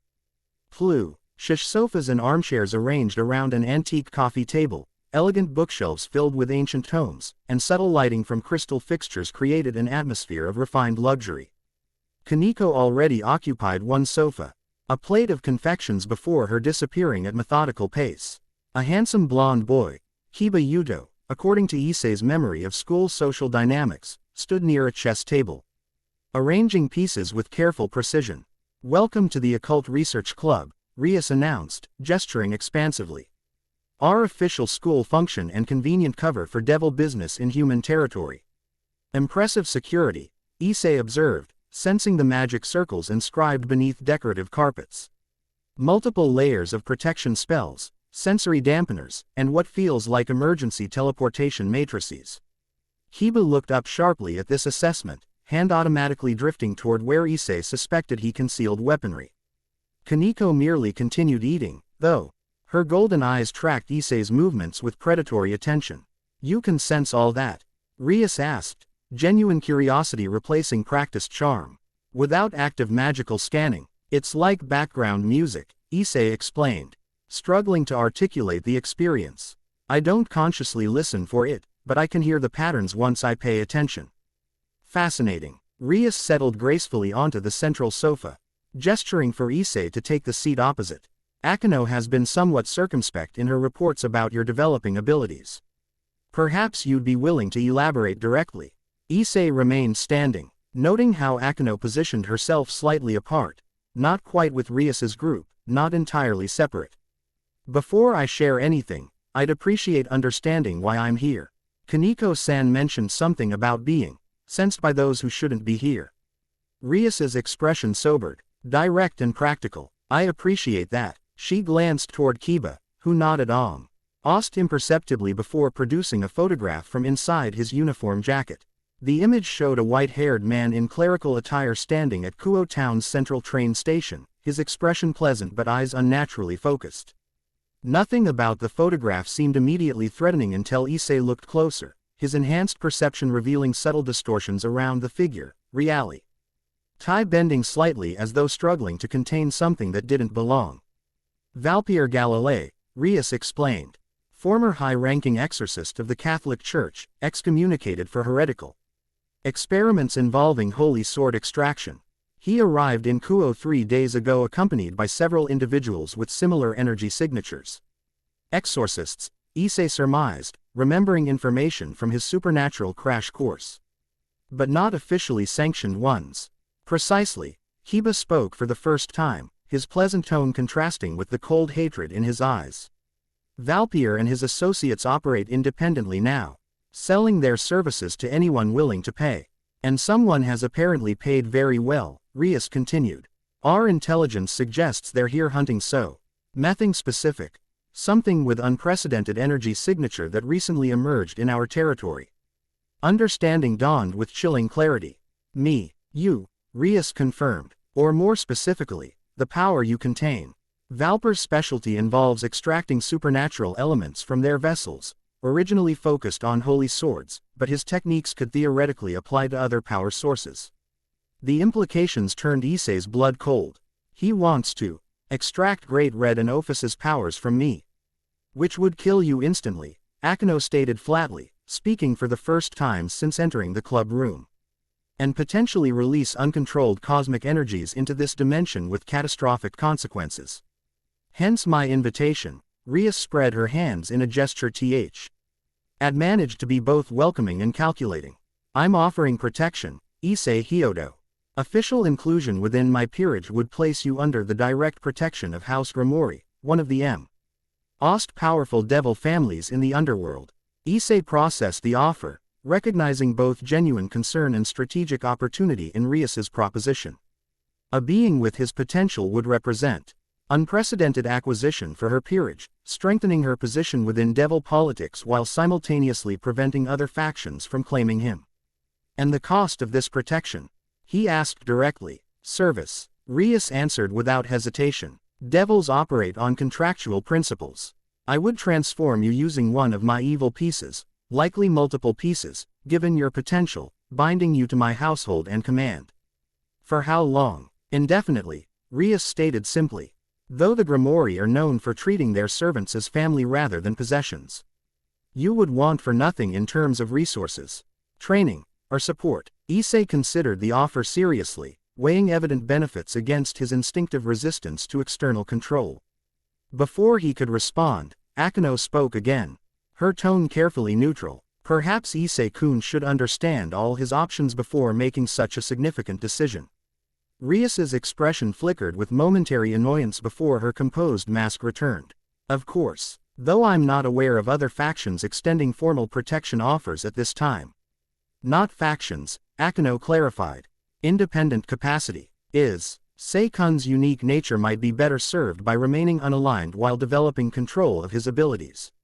A dangerous proposition given current threats, Rias countered smoothly. Independent. Supernatural entities rarely survive without faction protection, especially those attracting attention from multiple groups. The political dance between them fascinated Issei, Akeno technically subordinate to Rias yet clearly pursuing independent agenda regarding his development. The tension suggested complexities in their relationship that extended beyond the formal queen-king dynamic of devil peerages. I appreciate your offer, Grimori-san, Issei said finally. And the warning about these exorcists. However, I'm not prepared to commit myself to any faction yet, especially through permanent transformation. Something like genuine respect flickered in Rias's teal eyes. A prudent response, if disappointing. May I ask what concerns you most about becoming a devil? I don't fully understand what I am yet, Issei answered honestly. Transforming into something else before I've comprehended my current nature seems premature at best, potentially catastrophic at worst. A wise perspective, Akeno murmured, earning another sharp glance from Rias. Nevertheless, Rias continued smoothly, the threat from Valpier and his associates remains immediate. Would you accept temporary protection while maintaining your independence? The compromise surprised Issei, suggesting Rias valued his potential addition enough to accommodate his reservations. What would that entail? Monitoring by members of my peerage, secure accommodations if necessary, and shared intelligence regarding potential threats, Rias outlined. In exchange, you would continue training to control your abilities and consider my offer of permanent alliance once the immediate danger has passed. Before Issei could respond, the room's atmosphere shifted dramatically, temperature plummeting as pressure built against his eardrums. Kaneko abandoned her desserts, moving to the window with supernatural speed. Barrier field activating 2 blocks east, she reported tonelessly. Holy energy signature. Hiba materialized a sword from thin air, European in design, double-edged with elaborate guard. Multiple signatures. At least 5 exorcists plus Valpier himself. Rias rose, power emanating from her in palpable waves. They're moving faster than anticipated. Akeno, contact Sona's group for backup. Yuto, Kaneko, preparation for defensive engagement. As the devils mobilized with practiced efficiency, Issei extended his senses outward. Connecting with the disturbance, his consciousness brushed against a constructed barrier, sickly green energy woven into patterns that isolated a section of Kuo from normal reality. Within this dimensional pocket, 6 figures moved with methodical purpose, their signatures radiating unnaturally sterile power. They're creating a hunting ground, he reported, drawing surprised glances from the devils. A bounded field that prevents escape and blocks external interference. Can you determine their target? Rias asked, professional respect entering her tone. Issei concentrated, following probability threads through the artificial construct. They're tracking energy residue, mine, from this morning's meditation. The trail leads. Horror dawned as connections formed. My house. They're heading for my home. The realization crystallized everything instantly. My parents. They're in danger because of me. Without waiting for response, Issei closed his eyes, reaching for the spatial manipulation abilities he'd been developing under Akeno's guidance. The connection formed instantly, a bridge between his current location and his home's familiar coordinates. Reality flexed around him, preparing to accommodate the dimensional shortcut. Issei. Wait. Akeno's voice barely registered as he stepped forward into folded space. You can't. Her warning vanished as reality compressed, carrying him through dimensional shortcuts until he emerged in his family's living room. The familiar space appeared undisturbed, television murmuring in the background. Afternoon sunlight streaming through western windows, his mother's sewing project arranged neatly on the side table. Mom. Dad. He called, extending his senses throughout the house.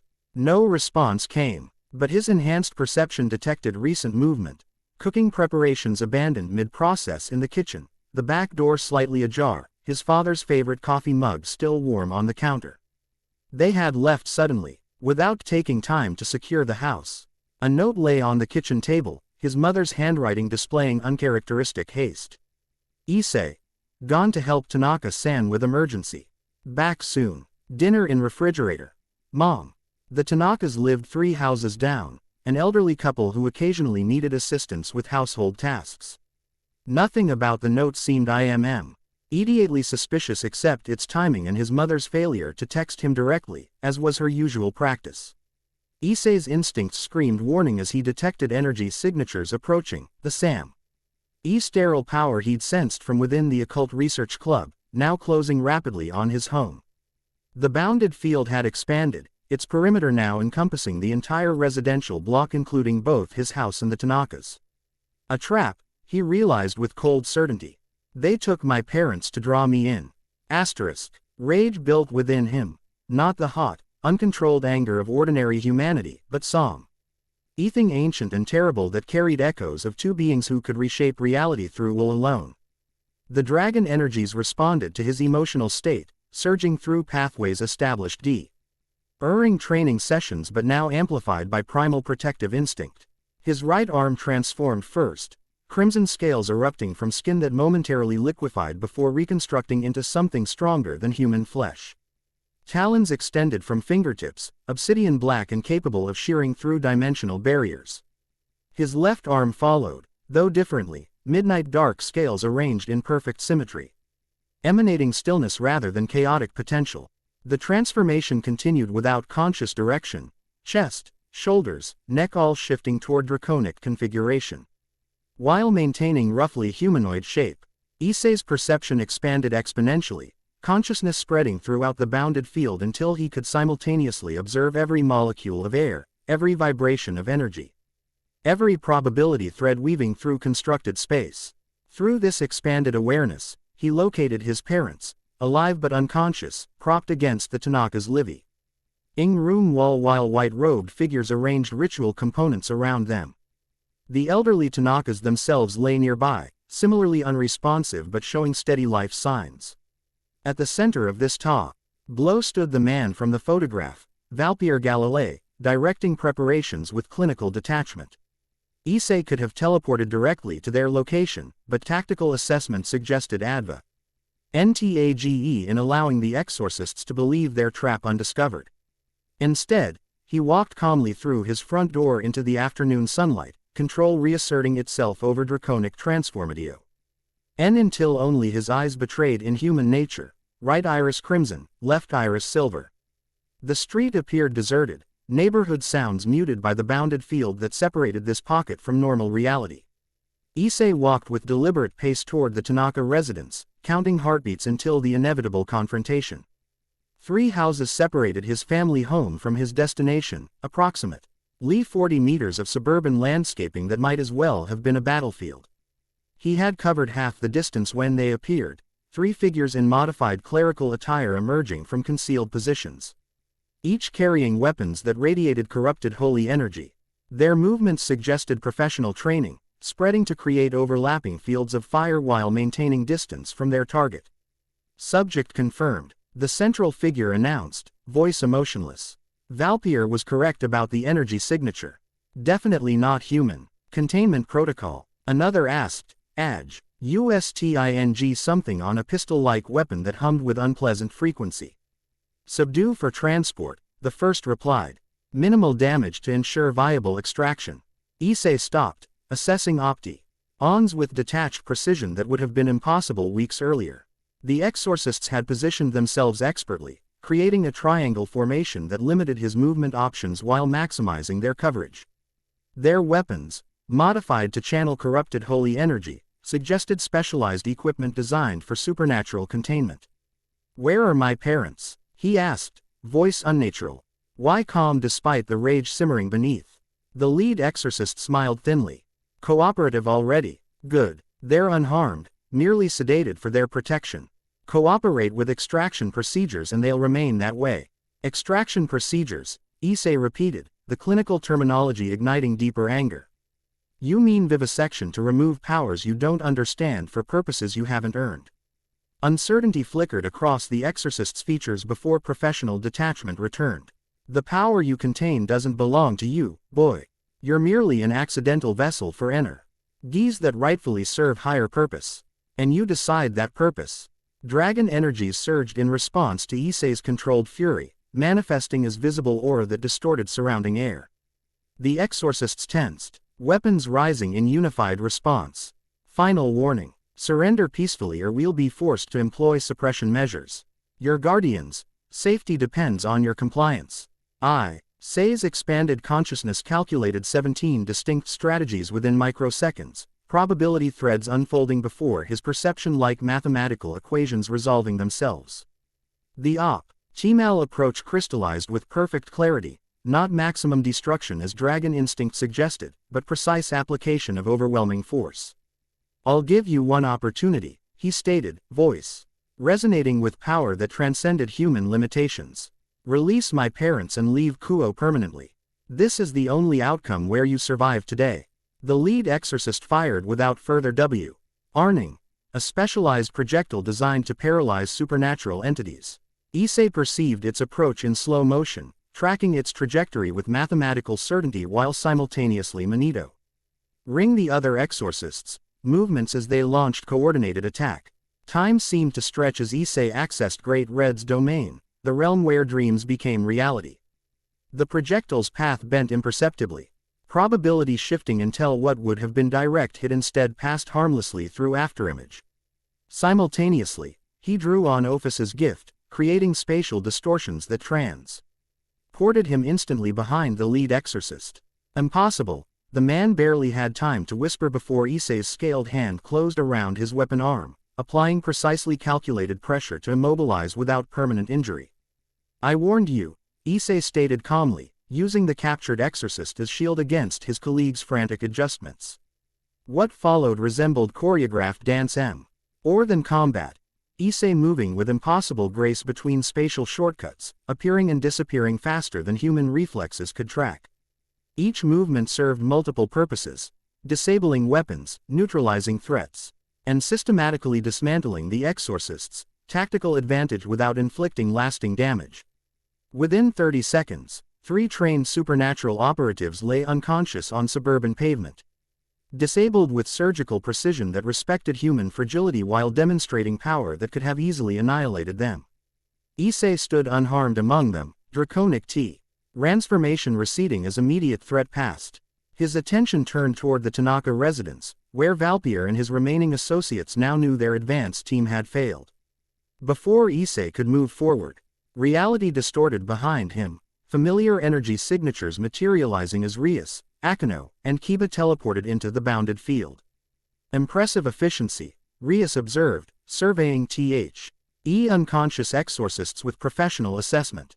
Though perhaps unnecessary risk given available allies. My parents don't have the luxury of waiting for committee decisions, Issei replied without rancor. Focus remaining on his objective. Valpier has them inside, along with my neighbors. 3 more exorcists guarding them, specialized ritual components being prepared.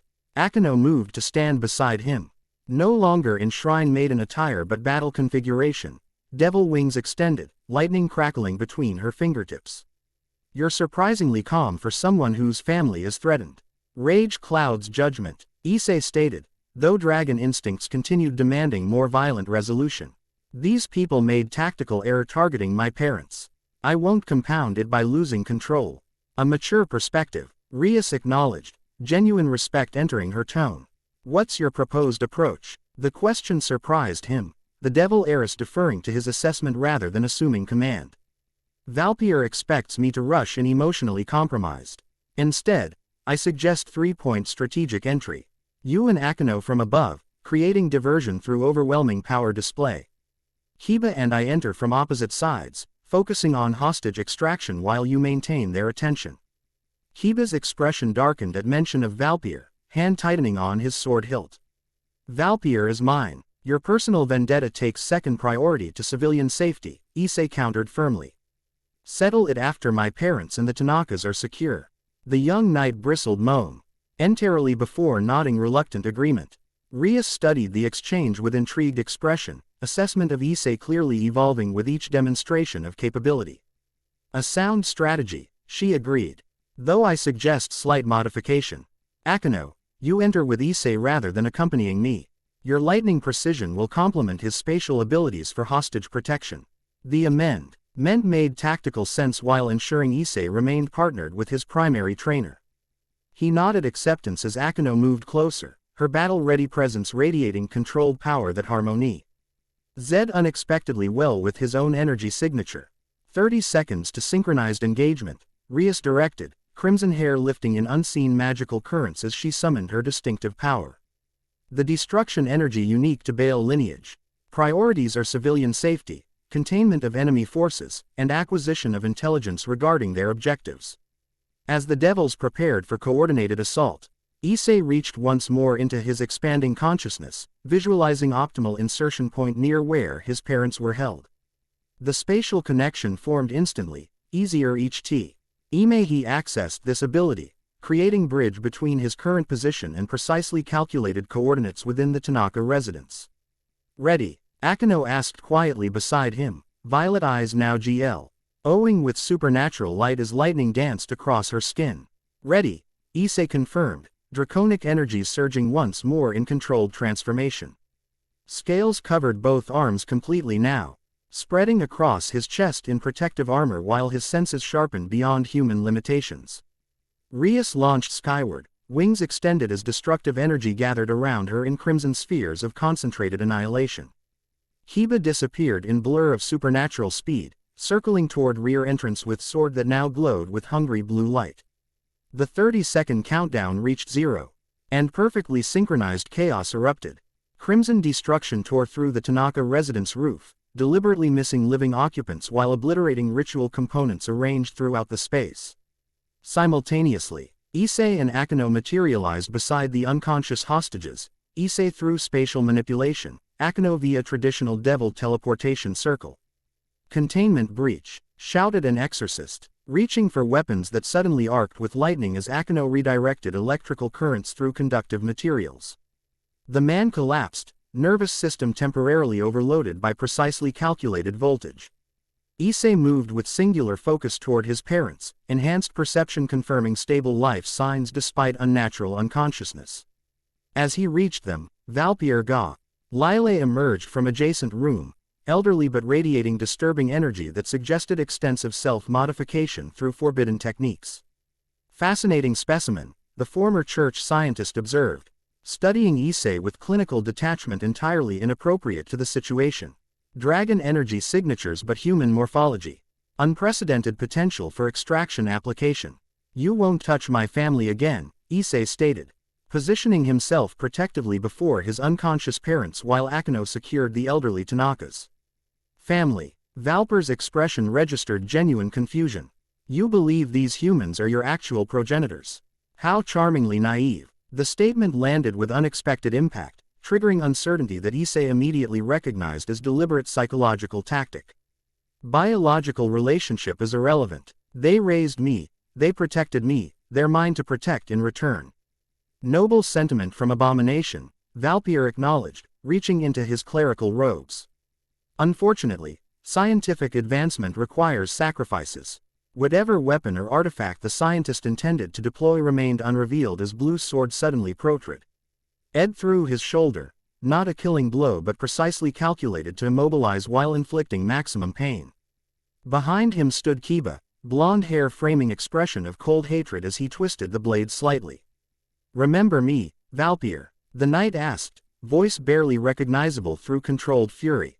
One of your holy sword project failures, who refused to die properly. Recognition in F. Ear transformed Valper's clinical detachment. Impossible. All subjects were terminated. Not all, Kiba corrected, withdrawing his sword only to position it against the scientist's throat. Some, sir. Viv to remember exactly what you did to innocent children in your laboratories. The personal confrontation, while justified by Kiba's evident history with the scientist, threatened to derail the primary objective. Issei intervened with calm authority that surprised even himself. Secure him for interrogation, he directed Kiba. After we've evacuated civilians and contained the site, your vengeance keeps another 10 minutes. Something in Issei's tone, perhaps resonance of dragon authority that transcended human hierarchy, penetrated Kiba's revenge focus. The knight hesitated before nodding sharply, binding Valpierre with materialized chains while maintaining sword at ready position. Akino approached, having neutralized the remaining exorcists and secured the Tanakas. Civilians stable but still unconscious. Specialized sedative with trace holy elements, likely designed to maintain extended unconsciousness in supernatural entities. Will it harm them? Issei asked, concern evident despite his controlled exterior. Not permanently, Akino assured him, crouching to examine his parents more closely. Standard human physiology should metabolize it within hours. We should transport them to secure location until then. Rias descended through the damaged roof, destruction energy dissipating as immediate threats neutralized. Site contained. Sona's team has arrived to maintain perimeter and handle memory modification for any witnesses. Her assessment paused as she noted Valpier secured by Kiba, the scientist's fearful gaze darting between his captors with calculating desperation. Excellent work securing the primary target. His intelligence regarding who commissioned this operation will prove valuable. My parents first, Issei insisted, the dragon energies within him are responding to protective instinct with renewed surge. We secure them before interrogations begin. Rias nodded without hesitation, recognizing both the reasonable priority and the subtle warning in Issei's tone. Agreed. We'll transport all civilians to medical facility within Kuo Academy's protected boundary. They'll receive appropriate care while remaining under guard. As Devils implemented evacuation procedures, creating transportation circles for unconscious humans and captured exorcists alike, Issei remained beside his parents, one hand resting on his father's shoulder, the other on his mother's arm. Despite Valper's psychological manipulation attempt, he felt no doubt about his connection to these people who had raised him with ordinary human love despite his extraordinary nature.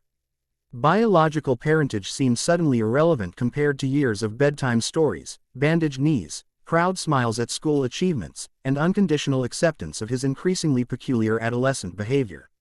Whatever cosmic accident had created him, whatever dragon energies flowed through his veins, his humanity had been shaped by these two ordinary people who now needed his protection. They'll be safe, Akino assured him quietly, understanding evident in her violet eyes. I'll personally oversee their care until they awaken. Issei met her gaze, recognizing genuine commitment beyond professional obligation. Something had shifted between them during this crisis, mutual assessment evolving into nascent trust based on shared priorities and complementary capabilities. Thank you, he replied simply, the words carrying deeper meaning than their surface simplicity suggested. As transportation circles activated, carrying unconscious civilians to safety, Issei allowed his draconic transformation to fully recede. The day's events had demonstrated both his growing power and its limitations, capacity for precise application rather than mere destruction, need for strategic rather than merely tactical thinking. And most importantly, the emotional vulnerabilities that remained despite cosmic energies flowing through him. Glancing at Valper's defeated form, Issei recognized He fundamental error in the scientist's approach. He had viewed Issei's power as something to be extracted, separated from its human vessel for external application. He failed to understand that the convergence itself, the impossible harmony between Great Red's dreams and Ophis's infinity housed within human consciousness, represented the true unprecedented phenomenon. Issei wasn't merely container for dragon energies. He was something entirely new, the living bridge between opposing cosmic forces, shaped by human experience and connection. And today had proven he would protect that humanity with every ounce of power at his disposal. As they prepared to depart the battlefield that had nearly become his family's grave, Issei cast his expanded perception outward one final time, scanning for lingering threats. Instead, he detected familiar presences observing from beyond conventional reality, vast awareness touching the edges of this dimensional pocket with curious assessment. Great Red and Ophis were watching again, their cosmic attention drawn by his deliberate accessing of their gifted powers. Neither interfered, neither communicated directly, yet Issei sensed something like evolution in their observation, as though his handling of this crisis represented some kind of test. Had he passed, failed, met expectations or defied them, the cosmic entities remained inscrutable, their poses unfathomable to even his expanding consciousness. But as transportation magic enveloped him, carrying him to where his parents would soon awaken with modified memories of an ordinary day, Issei realized an essential truth. Whatever cosmic game might be unfolding around him, his own purpose had crystallized with perfect clarity. He would protect what he loved. He would master the powers within him. And he would forge his own path between infinity and dreams. Chapter 2 and Chapter 3, Scales of Truth. Moonlight washed across the underground chamber in rippling waves, defying the physical impossibility of celestial illumination penetrating solid earth. The light moved with liquid properties, flowing around ancient stone columns inscribed with mathematical equations that predated human numerical systems. At the chamber's center, 12 devils arranged in perfect circle maintained the containment spell, their combined power barely sufficient to hold the operation stable. Valpyr. Galilei hung suspended within a complex magical construct at the circle's heart, not bound by physical restraints but held immobile by overlapping fields of demonic energy. The former church scientist's expression vacillated between clinical fascination with the spell mechanics and primal terror at his current predicament. Blood from Kiba's precise sword strike had dried along his clerical collar. The wound deliberately left unhealed a subtle reminder of his precarious position. "Let's begin again," Sona Citri stated, her tone suggesting endless patience backed by absolute authority. "Who missioned your team to capture Issei Hyodo?" "I've explained repeatedly," Valpyr replied, frustration battling fear in his voice. The contractor maintained anonymity through multiple intermediaries. Payment was arranged through Swiss accounts using blockchain verification. Professional standards were maintained throughout. Professional standards, Rias Grimori repeated from her position opposite Sona. An interesting characterization of kidnapping civilians and attempting to vivisect a sentient being. Valpyr's lips thinned with genuine offense. Science requires difficult choices. The extraction process would have advanced understanding of draconic energy integration by decades. The subject's sacrifice would have served greater purpose. From the chamber's periphery, Issei observed the interrogation with unsettling detachment. 3 days had passed since the attack on his family, 3 days of heightened security, accelerated training, and increasingly complex supernatural politics. His parents had awakened with carefully modified memories of an electrical accident at the Tanaka residence, their recollection of exorcists and ritual components replaced with mundane explanation that satisfied human perception. Issei had returned home afterward, maintaining his increasingly performative role as ordinary high school student while devils and fallen angels alike established surveillance perimeters around his neighborhood. The protection resembled imprisonment from certain angles, constant observation, restricted movement, perpetual awareness of supernatural entities tracking his every action. "Your involvement began with specialized targeting parameters," Sona continued, adjusting her glasses with precise gesture that reflected internal calculation. "What specific information were you provided about the subject's nature?" Valpyr shifted uncomfortably within the magical construct. Initial briefing identified anomalous energy signature in Kuo territory, draconic in nature but containing unique harmonic patterns suggesting unprecedented integration potential. Extraction priority emphasized preservation of both energy polarities in segregated state. "Both polarities," Akino noted from her position near Issei. "They knew about Great Red and Ophis's energies specifically, which dramatically narrows potential information sources," Sona agreed. "Knowledge of Issei's true nature remains restricted to highest echelons of supernatural hierarchy." Frustration radiated from the assembled devils as the interrogation continued, yielding fragments without cohesive picture.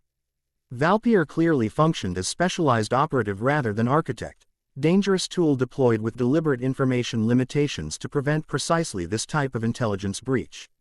Issei tuned out the repetitive questioning, extending his consciousness beyond the underground chamber into the night above.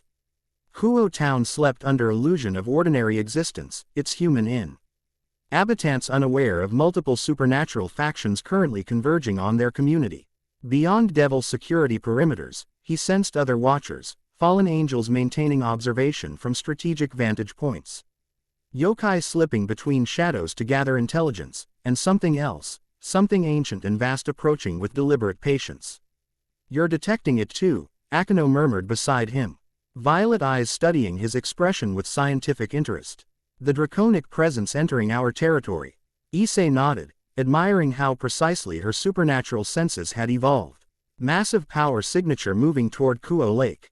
Ancient, controlled, purposeful. Dragon King class at minimum, Akino confirmed. Possibly higher. Direction suggests aquatic affinity. Tiamat, Issei stated with sudden certainty. the name emerging from knowledge he hadn't realized he possessed. Chaos Karma Dragon, oldest of the Dragon Kings. Akino's eyebrows rose slightly. Correct. How did you know that specific identification? I didn't, Issei admitted, equally surprised by the information's emergence. The knowledge just appeared when I focused on the signature. Racial memory, Rias commented, apparently having overheard their exchange despite the ongoing interrogation. Dragons possess inherent recognition capabilities regarding their own kind. The stronger the dragon, the more comprehensive the identification.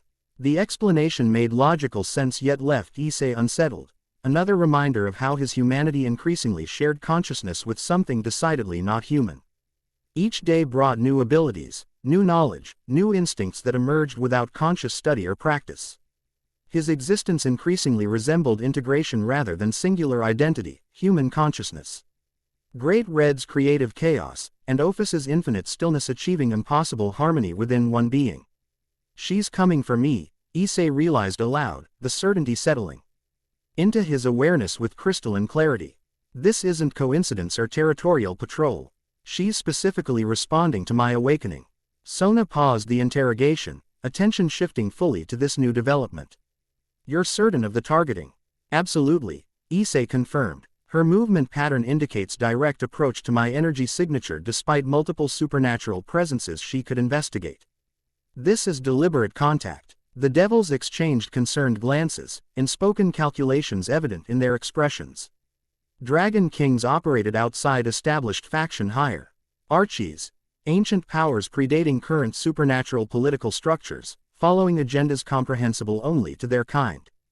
Tiamat specifically had minimal recorded interaction with Devil Society, preferring isolated existence within her underwater domain. This changes priorities, Sona decided, gesturing for her peerage members to adjust the containment spell around Valpyr. Dragon King AP. Appearance takes precedence over continued interrogation. Secure the prisoner for later questioning. What could Tiamat want with Issei? Kiba asked, speaking for the first time since the interrogation began. The knight had maintained silent vigil near Valpyr, clearly struggling to balance professional responsibility against personal vendetta. Assessment most likely, Akino suggested. Dragon Society operates on strict hierarchical principles. A new draconic entity of Issei's potential would naturally attract evaluation from established powers. Evaluation, Rias repeated thoughtfully. Or, elimination if deemed threat to existing power structures. The possibility hung heavy in the underground chamber, unspoken implications radiating outward like ripples in still water. Issei absorbed this latest complication with surprising calmness, another piece fitting into his rapidly expanding understanding of supernatural politics. Every significant power recognized his existence as fundame. NTAL disruption to established order, his mere presence forcing recalculation of centuries-old balances and alliances. I should meet her directly, he stated, decision crystallizing with logical clarity. Alone, without faction representatives that might suggest alignment or subordination. Absolutely not, Sona objected immediately. Dragon Kings possess power comparable to ultimate-class devils. Tiamat specifically ranks among the most dangerous beings in current supernatural hierarchy. She's not coming to fight, Issei countered with certainty that surprised even himself. Dragons don't waste energy on unnecessary conflict. She wants to understand what I am, whether I represent threat, opportunity, or simply curiosity. And if she decides you represent threat, Rias challenged, concern evident beneath her composed exterior. Issei met her gaze steadily. Then surrounding me with devil protection would only confirm her suspicions of faction manipulation. My independence is my strongest diplomatic position right now. Quote. Silence followed his assessment, the assembled devils processing his reasoning with varying expressions of concern and reluctant agreement. Akino studied him, with that particular intensity she reserved for moments when he demonstrated understanding beyond his apparent experience level. He's right, she finally acknowledged, earning surprised glances from both kings. Dragon diplomatic protocols emphasize direct interaction without intermediaries. Faction representatives would be interpreted as either manipulation or coercion, potentially triggering defensive response. Sona adjusted her glasses in characteristic gesture of strategic calculation. The risk remains unacceptable without mitigating measures. We can establish perimeter support with OOT direct interference, intervention ready but maintaining sufficient distance to honor draconic diplomatic norms. The compromise represented maximum concession Issei could reasonably expect from ill leadership whose primary responsibility extended to territorial security. He nodded agreement, recognizing both the practical necessity of emergency support and the political reality of his current semi-protected status. "I'll need approximately 1 hour to prepare," he stated, already mentally cataloging necessary spiritual adjustments. "And access to open water without civilian presence. Northern shore of Kuo Lake," Rias suggested. "The private section owned by Grimoire Holdings. No human access, comprehensive boundary fields already established, sufficient water depth for dragon manifestation." Planning proceeded with efficient precision.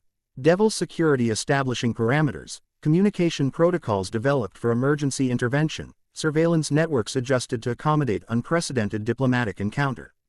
Throughout these preparations, Issei maintained careful balance between cooperation and independence, accepting logistical support while establishing clear boundaries regarding personal agency. When operational details concluded, he retreated to private chamber within the underground complex, a meditation space Sona had provided for his training sessions. Room's simplicity offered welcome contrast to ornate devil aesthetics dominating most supernatural spaces. Bare stone walls, minimal furnishings, and perfect acoustic isolation creating environment conducive to internal focus. Kneeling on polished wooden floor, Issei closed his eyes and turned consciousness inward, examining the draconic energies flowing through his increasingly modified human form. Great Red's essence manifested as dynamic potential, creative chaos containing infinite possibilities within organized framework. Ophis's contribution existed as perfect counterpoint, absolute stillness holding infinite depth. The void that simultaneously contained everything and nothing. These opposing forces continued their impossible coexistence within him, neither dominating nor compromise, but achieving unique harmony beyond theoretical possibility. With each meditation session, Issei perceived subtle evolution in their interaction, integration deepening, resonance patterns growing more complex, capabilities expanding beyond previous limitations. "May I join you?" Akino's voice interrupted his introspection, her presence at the chamber entrance radiating controlled power curfew. LLY harmonized to minimize disruption of his meditative state. Issei opened his eyes, noting she had changed from school uniform to traditional shrine maiden attire, an interesting choice given the upcoming draconic encounter. "Of course," he gestured toward empty space opposite his position. "Though I'm curious about your costume selection. Planning to exorcise dragons tonight?" The faintest SMI. La touched her lips as she settled into formal Caesar position, her movements carrying ritual precision that transcended mere physical grace. Shrine maiden regalia represents neutral diplomatic stance in many supernatural contexts. Dragons particularly respect traditional human spiritual practitioners. Strategic costuming, Issei observed with mild amusement. "You're taking this diplomatic situation quite seriously." With appropriate gravity, Akino corrected, violet eyes studying him with that particular intensity that suggested scientific assessment. Tiamat hasn't directly interacted with human realm affairs in over 3 centuries. Her personal appearance rather than representative communication indicates exceptional interest in your existence. Issei absorbed this historical context with growing appreciation for supernatural political complexities. "You think she considers me significant threat? I think she considers you unprecedented anomaly requiring direct evaluation," Akino replied carefully. "Dragons value knowledge as primary currency, particularly regarding potential power shifts within their hierarchical structure. And where exactly would I theoretically place within that hierarchy?" The question emerged from genuine curiosity rather than egotistical concern. Akino considered this with appropriate seriousness. "Completely uncertain given your unique composition. Great Red stands unequivocally at draconic hierarchy's pinnacle, with Ophis representing equal but oppositional force.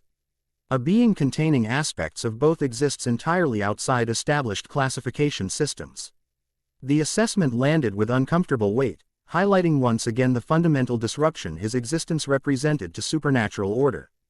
Issei sighed, allowing momentary frustration to surface before consciously releasing it. Sometimes I envy Matsuda and Motohama, he admitted, naming his increasingly distant ordinary friends. Their biggest concerns involve E-test scores and whether the kendo club will catch them peeping again. Something softened in Akino's expression, a rare glimpse behind her composed exterior to genuine empathy beneath. You miss normal human concerns. I miss when my biggest existential question was which university might accept my mediocre academic performance, Issei confirmed with rueful smile. Now I'm preparing for diplom. Attic summit with ancient dragon while multiple supernatural factions debate whether my existence represents apocalyptic threat. Would you return to ignorance if possible? Akino asked, the question carrying weight beyond its simple phrasing. Forget what you've learned, surrender emerging powers, return to ordinary human limitations. Issei considered this seriously, recognizing the philosophical depth beneath surface inquiry. No, he finally answered, surprising himself with the certainty. Despite complications, there's something right about this awakening. Like finding piece of missile. That was always missing but never recognized as absent. Akino nodded as though his response confirmed private theory. Integration rather than rejection. You're achieving harmony where conflict should theoretically dominate. Is that unusual, unprecedented? She corrected. Most beings containing multiple supernatural essences experience internal conflict, competing instincts, contradictory impulses. Power fluctuations reflecting dominance struggles between component energies. Yet I experience synthesis, Issei observed thoughtfully. Great Red and Ophis's powers harmonizing despite their cosmic opposition. Which itself represents revolutionary paradigm, Akino concluded. Perhaps explaining Tiamat's direct interest. You embody theoretical impossibility functioning in practical reality. Their philosophical discussion might have continued further had interruption not arrived in form of Kiba at the chamber entrance, his expression communicating urgency without panic. She's accelerating approach, the knight reported crisply. Estimated arrival at designated meeting point in 20 minutes rather than previously calculated hour. Issei rose fluidly, meditation haven. G centered his energies for the coming encounter. Then we should proceed immediately. No point keeping a dragon king waiting.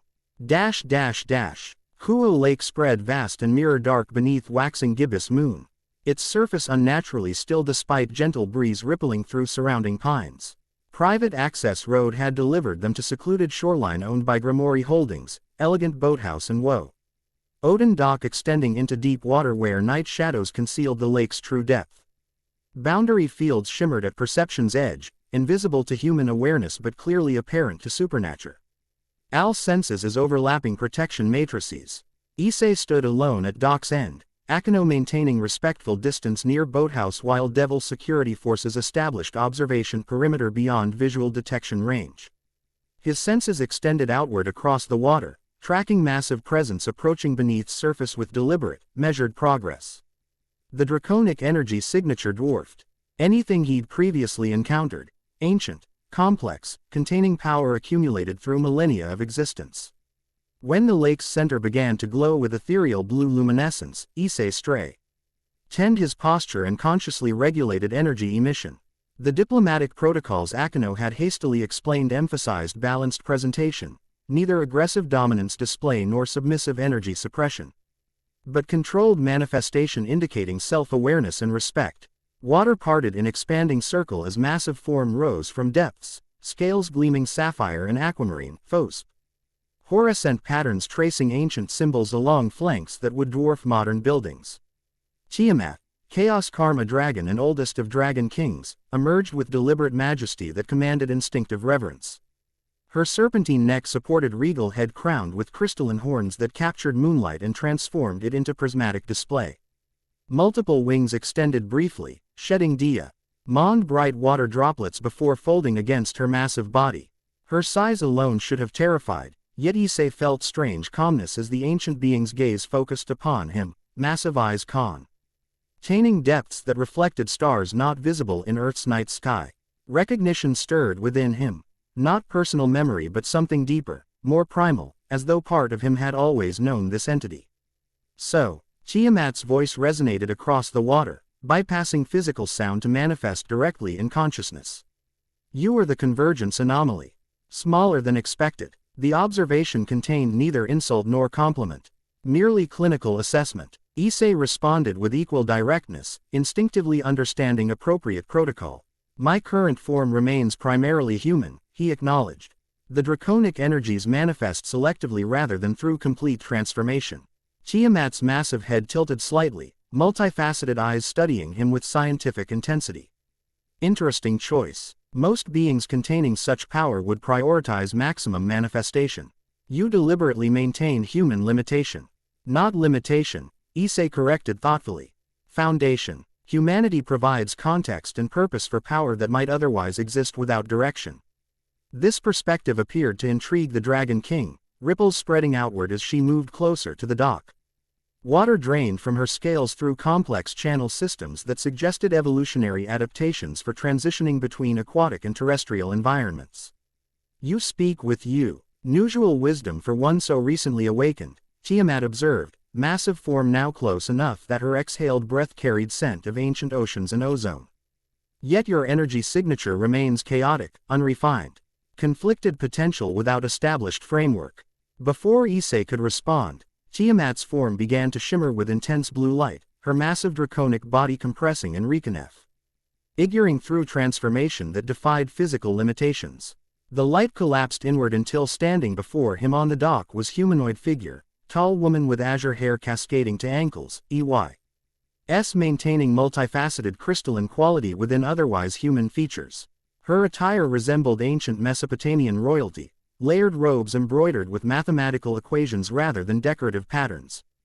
Gold and lapis jewelry arranged in precise geometric configurations. Better for conversation, she stated, voice now physically audible though still carrying harmonic undertones that identified non-human origin. Your current sensory framework lacks capacity for proper draconic communication. Issei maintained composed exterior despite amazement at the transformation's fluidity. The power required for such perfect shape-shifting, maintaining draconic essence while adopting convincing humanoid form, represented mastery beyond anything he'd previously witnessed. Thank you for accommodating my limitations.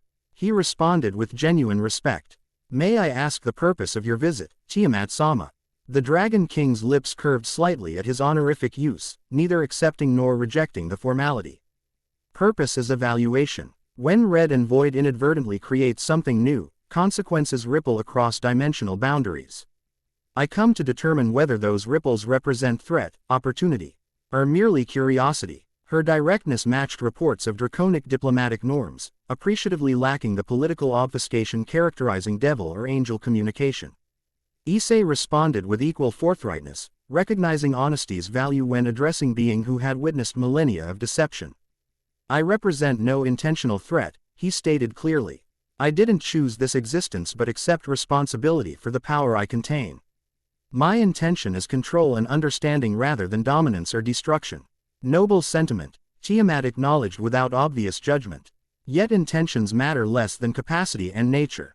History overflows with well-intentioned catastrophes. She stepped closer, movement displaying inhuman grace despite convincing humanoid appearance. I knew them both, you understand. Before their current manifestations, before their cosmic opposition. Red and Void began as simpler entities, powerful certainly, but distinct from what they eventually became. This revelation captivated Issei's attention, historical context predating available records about beings whose energies now flowed through his veins. They weren't always enemies. They weren't always separate, Tiamat corrected, expression suggesting memories stretching beyond human comprehension. In earliest days, before dimensional boundaries solidified, before conceptual polarities manifested as distinct entities, existential forces remained unified within primordial wholeness. She gestured toward him with elegant precision. You repression, unexpected recursion, separate polarities reconverging within singular consciousness. Pattern repetition across cosmic scale. The philosophical implications stunned Issei momentarily, his existence potentially representing fundamental cosmic pattern rather than mere accident. Before he could fully process this perspective, Tiamat continued her evaluation. Theoretical significance aside, practical assessment remains necessary. Her crystalline eyes narrowed slightly. You will submit to traditional draconic evaluation protocol. Though phrased as statement rather than request, her tone read no threat, merely factual declaration of established procedure. Issei nodded agreement, understanding refusal would itself constitute significant data point in her assessment. What does this evaluation entail? 3 trials. Tiamat explained, raising hand to generate glowing azure sphere that expanded to encapsulate the dock. Designed to measure essence rather than mere capability. Power, without wisdom, merely creates spectacular destruction. We have sufficient destroyers already. The sphere's boundary solidified into dimensional pocket, reality separating from normal space-time will. Maintaining physical connection to original location. Issei recognized advanced manipulation beyond even devil techniques, creating testing environment where outcomes remained contained regardless of power expression. First trial evaluates instinctive response to threat, Tiamat announced, stepping back as water from the lake began rising in spiraling column beside the dock. The liquid coals, CED into humanoid shape approximately Issei's size, features indistinct but stance communicating clear aggressive intent. Without warning, the water construct attacked, moving with impossible speed to deliver strike aimed at Issei's throat. His response emerged without conscious thought, body shifting slightly to redirect rather than block incoming force, spatial manipulation creating momentary POC. Ket dimension that absorbed kinetic energy before redirecting it harmlessly skyward. The defensive technique utilized both Great Red's probability manipulation and Ophis's spatial distortion, perfect L.Y. balance to neutralize threat without counter-aggression. Interesting, Tiamat observed as the water construct reset position. Defensive priority rather than counterstrike. Unusual for draconic entity. Before Issei could respond, the construct attacked again, this time multiplying into 3 identical forms approaching from different angles simultaneously. Again his response prioritized efficiency over dominance, creating localized gravity distortion that temporarily suspended the constructs in mid-motion without destroying them. Multiple attacks followed in rapid succession, each more complex than previous. Water constructs utilizing various weapons, attacking at different speeds, employing strategic coordination. Throughout escalating threat scenarios, Issei maintained consistent response pattern. Minimum necessary force, defensive rather than offensive priority, containment instead of destruction. After particularly complex sequence involving 7 simultaneous attackers employing different attack methodologies, Tiamat raised her hand to halt the exercise. The water constructs collapsed back into lake with gentle splash, leaving dock completely dry despite violent exchanges. Unusual response profile, the Dragon King noted, neither approval nor disappointment coloring her assessment. Most draconic entities instinctively establish dominance through overwhelming counterforce. You consistently prioritize minimal intervention despite possessing capacity for devastating response. Issei hadn't consciously planned this approach, his reactions emerging naturally from integrated value system rather than strategic calculation. Destruction is easy, he observed. Control requires greater mastery. Indeed, Tiamat acknowledged with slight inclination of her head. Quote, second trial evaluates knowledge application rather than instinctive response. The dimensional space around them shifted, dock and lake disappearing completely as environment reconstructed into a large chamber with 12 equidistant pillars. Upon each pillar rested crystal sphere containing swirling energy of different color and pattern. At chamber's center materialized stone table bearing complex 3-dimensional puzzle resembling quantum mathematical model. Knowledge test consists of energy harmonization challenge, Tiamat explained, gesturing toward the puzzle. Each crystal contains fragment of primordial force requiring precise integration within central matrix. Balance must be achieved without destabilizing existing pattern. Incorrect sequencing causes catastrophic resonance cascade. The challenge represented multidimensional problem beyond conventional mathematics, requiring understanding of energy relationships predating standardized physics. Issei approached the central table, consciousness expanding to perceive underlying patterns connecting the 12 crystal spheres. Within each swirling energy mass, he recognized fundamental forces that composed reality's basic framework, not merely physical constants but conceptual underpinnings that maintained existence itself. Working methodically, he began integrating crystal energies into central matrix, establishing harmonic relationships between seemingly contradictory forces, creating balanced equations where conventional mathematics would declare impossibility. The process required simultaneous awareness of 12 distinct energy signatures plus central pattern, calculating interaction potentials across hundreds of possible configurations to identify optimal integration sequence.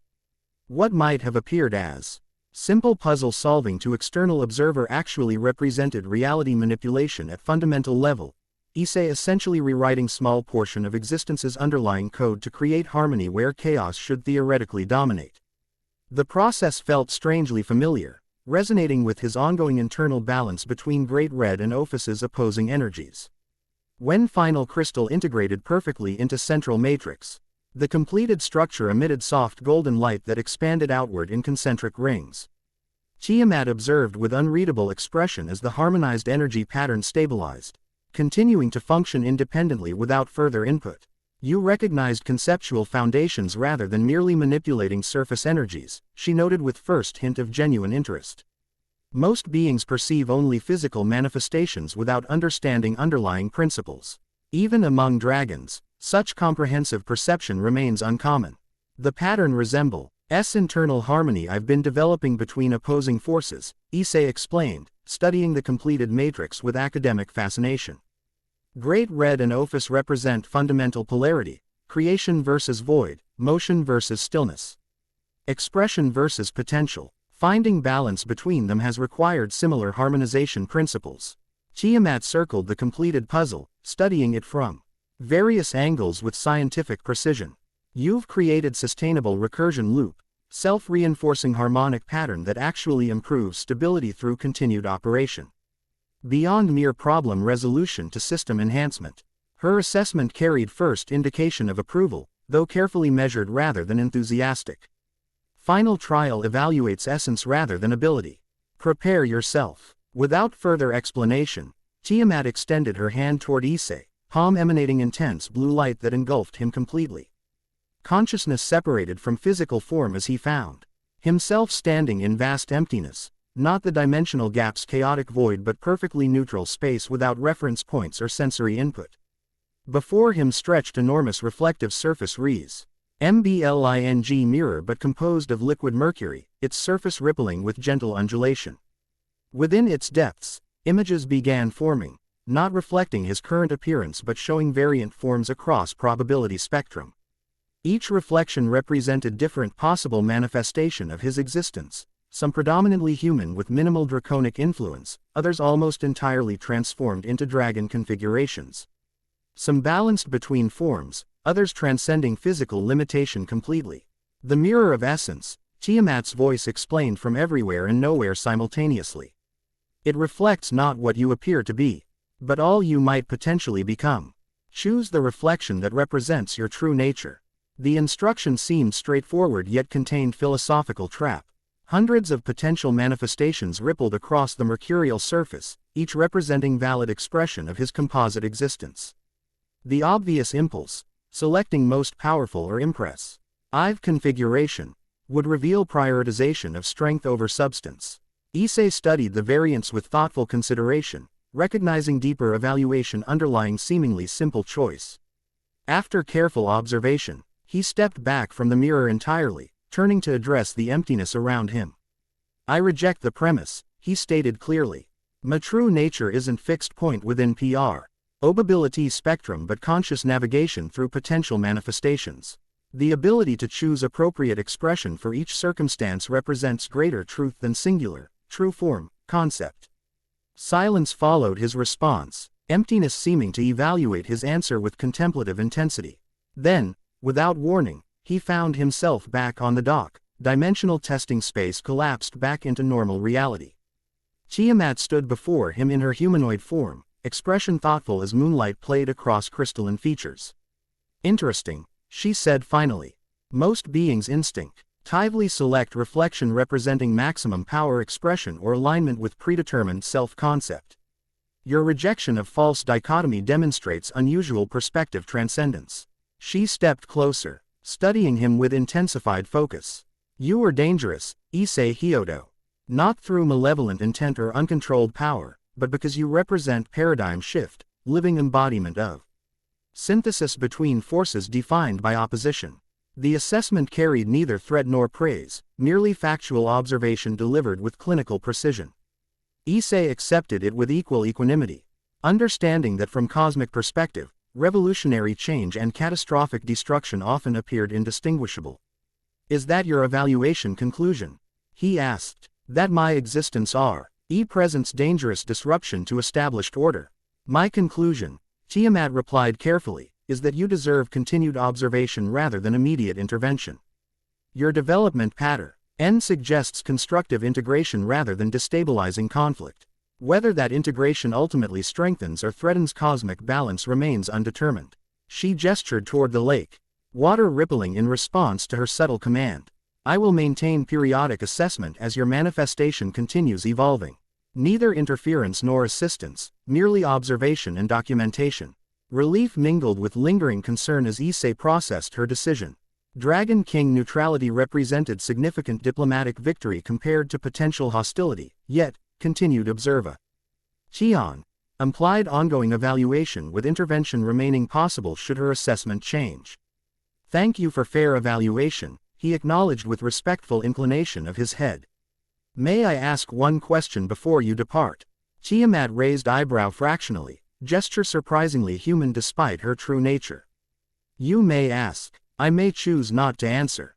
You mentioned knowing Great Red and Ophis before their current manifestations," Issei began carefully. "Did something specific cause their separation and opposition? Understanding their original conflict might help me better integrate their energies." The question clearly surprised Tiamat, her crystalline eyes reflecting momentary recalculation before responding. Their divergence resulted from fundamental disagreement regarding existence's proper expression. Red embraced infinite creation, endless manifestation of possibility through dreams and reality manipulation. Void preferred perfect stillness, complete potential without disturbance of actual manifestation. Quote, she gazed across the lake, expression suggesting memories beyond human comprehension. Neither perspective was inherently wrong, merely incomplete. Creation without stillness becomes chaos. Stillness without creation becomes entropy. Their opposition created necessary tension maintaining reality's functional parameters.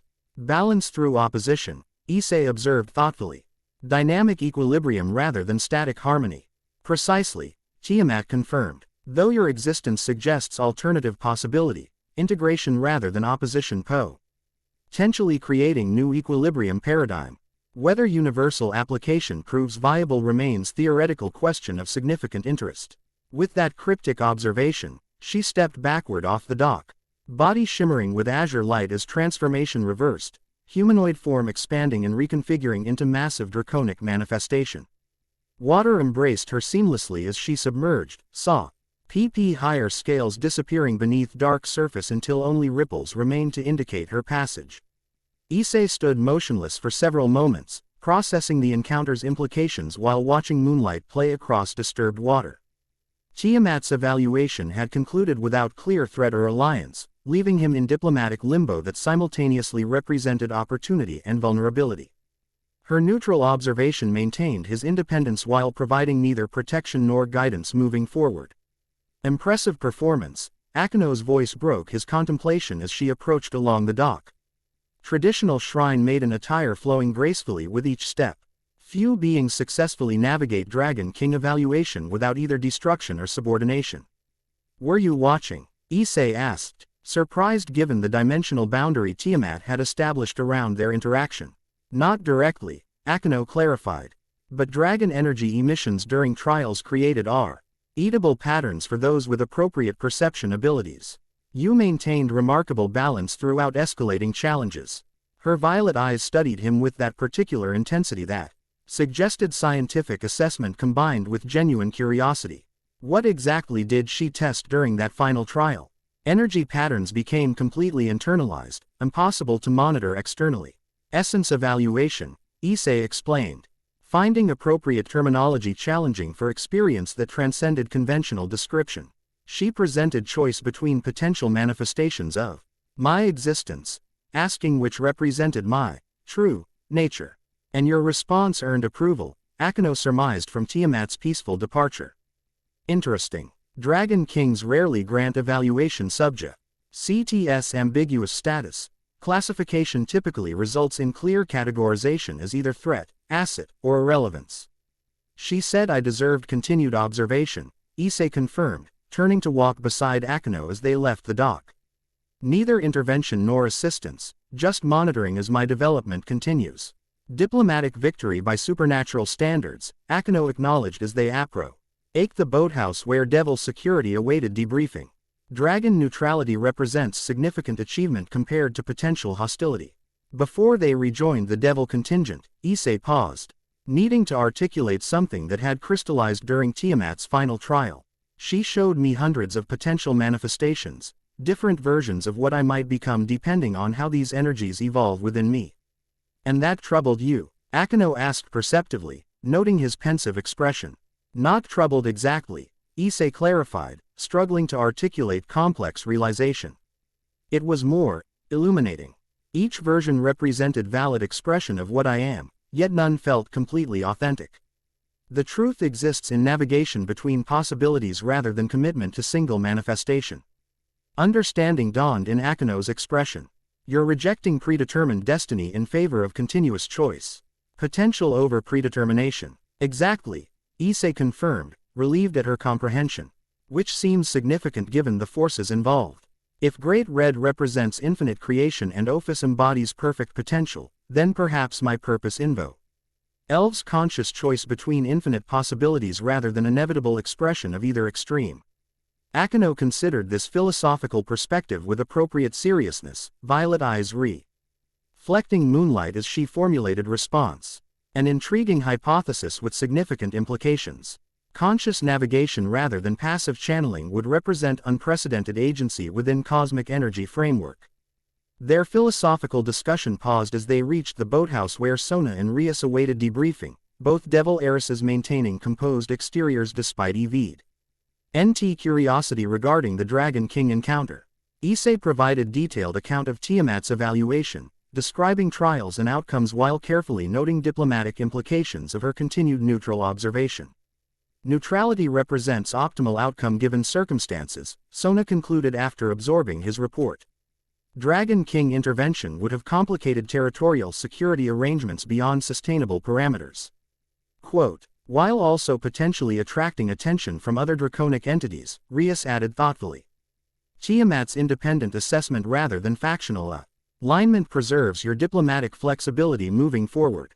Their strategic analysis continued as security teams prepared for return journey to Kuo Academy, Devils discussing implications for territorial defenses and observation protocols. Throughout these practical considerations, Issei found himself increasingly detached, mind returning repeatedly to images from Tiamat's mirror of essence ND philosophical implications of choosing navigation rather than destination. Dawn painted eastern sky in watercolor hues as Issei completed final meditation cycle on his bedroom floor.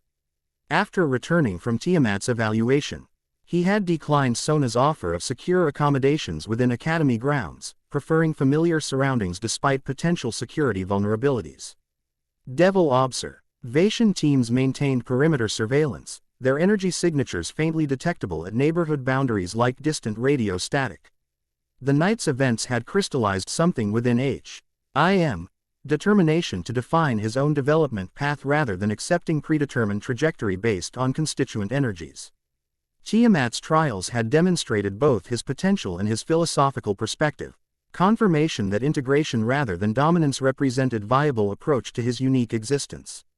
Rising fluidly from meditation position, Issei prepared for school with mechanical efficiency, uniform donned. Breakfast consumed, practiced normalcy maintained for parents who remained blissfully unaware of their son's increasingly complex supernatural involvement. Their motif, IED memories of the Exorcist incident had stabilized, all traces of trauma erased through devil intervention that simultaneously protected and manipulated them. The ethical implications troubled him. Increasingly, protection requiring deception, security maintained through altered perception. Each supernatural crisis necessitated more extensive memory modification, widening gap between reality and their understanding of their son's existence. At what point does protection become violation? He wondered, watching his mother prepare lunch with loving care completely disconnected from actual reality. When does the lie outweigh the truth it's meant to preserve? Asterisk. These philosophical concerns accompanied him to Kuo Academy, where another day of calculated performance awaited, maintaining Faka of ordinary student while supernatural politics continued unfolding around him. The school itself had transformed in his perception from educational institution to elaborate chessboard where multiple factions advanced competing agendas beneath pretense of academic routine. Morning classes proceeded with excruciating normalcy until mathematics period introduced unexpected development. Rather than regular instructor, unfamiliar woman entered classroom, tall and slender with platinum blonde hair cut in precise bob, wire-rimmed glasses framing intelligent gray eyes that surveyed students with scientific assessment. "Good morning," she began without preamble, voice carrying slight accent suggesting Northern European origin. "Your regular instructor is unavailable today. I am Professor Elsha Baltas, visiting faculty from Uppsala University. Your academic administration has requested I provide specialized instruction during temporary staffing adjustment." Issei's enhanced perception immediately detected inconsistencies, subtle energy signature neither human nor aligned with recognized supernatural faction, microscopic technological components integrated within seemingly conventional eyeglasses. Faint electromagnetic field surrounding her that disrupted standard observation spells. Another player enters the game, he thought, maintaining outwardly disinterested expression while cataloging every detail about the mysterious substitute teacher.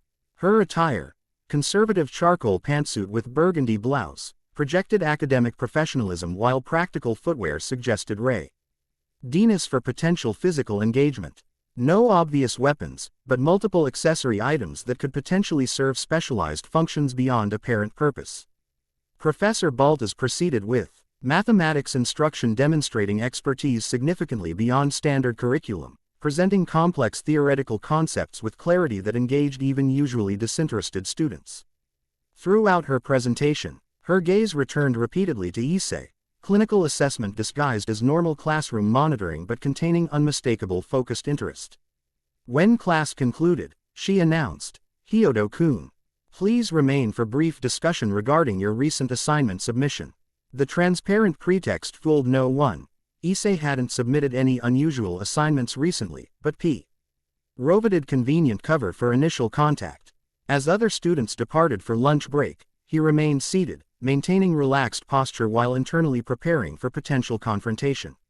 Once classroom emptied, Professor Baltas activated small device from pocket that emitted barely perceptible hum. "Privacy field," she explained matter-of-factly. "Disrupts standard surveillance methodology. Including those currently monitoring you. We have approximately 3 minutes before countermeasures activate." Efficient introduction, Issei observed, dropping pretense of ordinary student. Huff perhaps more direct than diplomatic protocol typically recommends when approaching being of unknown classification. His response clearly surprised her, gray eyes widening fractionally before professional composure returned. "Fascinating. Your adaptive intelligence exceeds preliminary assessment parameters. Most subjects require extensive preparatory dialogue before acknowledging supernatural awareness. Most subjects probably haven't recently undergone evaluation by Dragon King," Issei countered dryly. "After Tiamat's trials, human scientific observation seems relatively straightforward by comparison." Professor Baltas adjusted glasses with precise gesture, device integrated within frame apparently scanning him during movement. Confirmed interaction with Chaos Karma Dragon explains accelerated development metrics. Fascinating variables introduced to projected evolution model. "You're monitoring my evolution?" Issei asked directly, recognizing futility of conventional social pretense with someone clearly prioritizing scientific assessment over diplomatic niceties. Observing unprecedented cosmic energy integration within biological host, she corrected with clinical precision. "Your development represents singular research opportunity with significant implications for multiple scientific disciplines." "And you represent?" Issei left question deliberately open-ended, providing opportunity to reveal organizational affiliation without direct challenge. "Independent research consortium specializing in supernatural phenomenology," she replied smoothly. "Nay, either affiliated with nor opposed to established factions. Our interest remains purely academic, documentation rather than intervention." The explanation contained enough truth to register as sincere, while clearly omitting significant details. Issei decided against confrontational approach, recognizing potential value in understanding this new observer's perspective and methodology. Academic interest seems popular lately, he noted conversationally. Between devil monitoring, dragon evaluation, and now scientific observation, my existence is becoming rather thoroughly documented. Understandably so, Professor Baltas responded, apparently appreciating direct communication approach. You represent unprecedented convergence between oppositional cosmic forces previously believed fundamentally incompatible. Your continued functional integration defies established theoretical models regarding draconic energy interaction. Her scientific enthusiasm briefly overcame professional detachment. As she continued, the harmonic resonance patterns your cellular structure maintains between conceptually contradictory energies suggests revolutionary paradigm with applications across multiple dimensional frameworks. The research potential alone justifies comprehensive documentation protocols. Issei absorbed her perspective with growing understanding, recognizing her approach as neither inherently threatening nor benevolent. Merely driven by scientific curiosity regarding phenomenon outside established knowledge parameters. While potentially manipulative, her interest appeared genuinely academic rather than exploitative. And your classroom infiltration represents what exactly? He asked, genuinely curious about her operational methodology. Preliminary contact before formal research proposal. Calibrated approach vector, she corrected, checking small device that apparently monitored privacy field integrity. Educational environment provides optimal initial interaction context, structured yet informal, allowing personality assessment alongside physiological monitoring. The bell signaling lunch period's end chimed distantly, prompting Professor Baltas to deactivate her privacy device with smooth efficiency. Our preliminary discussion concludes satisfactorily. I'll maintain academic cover while establishing appropriate observation parameters.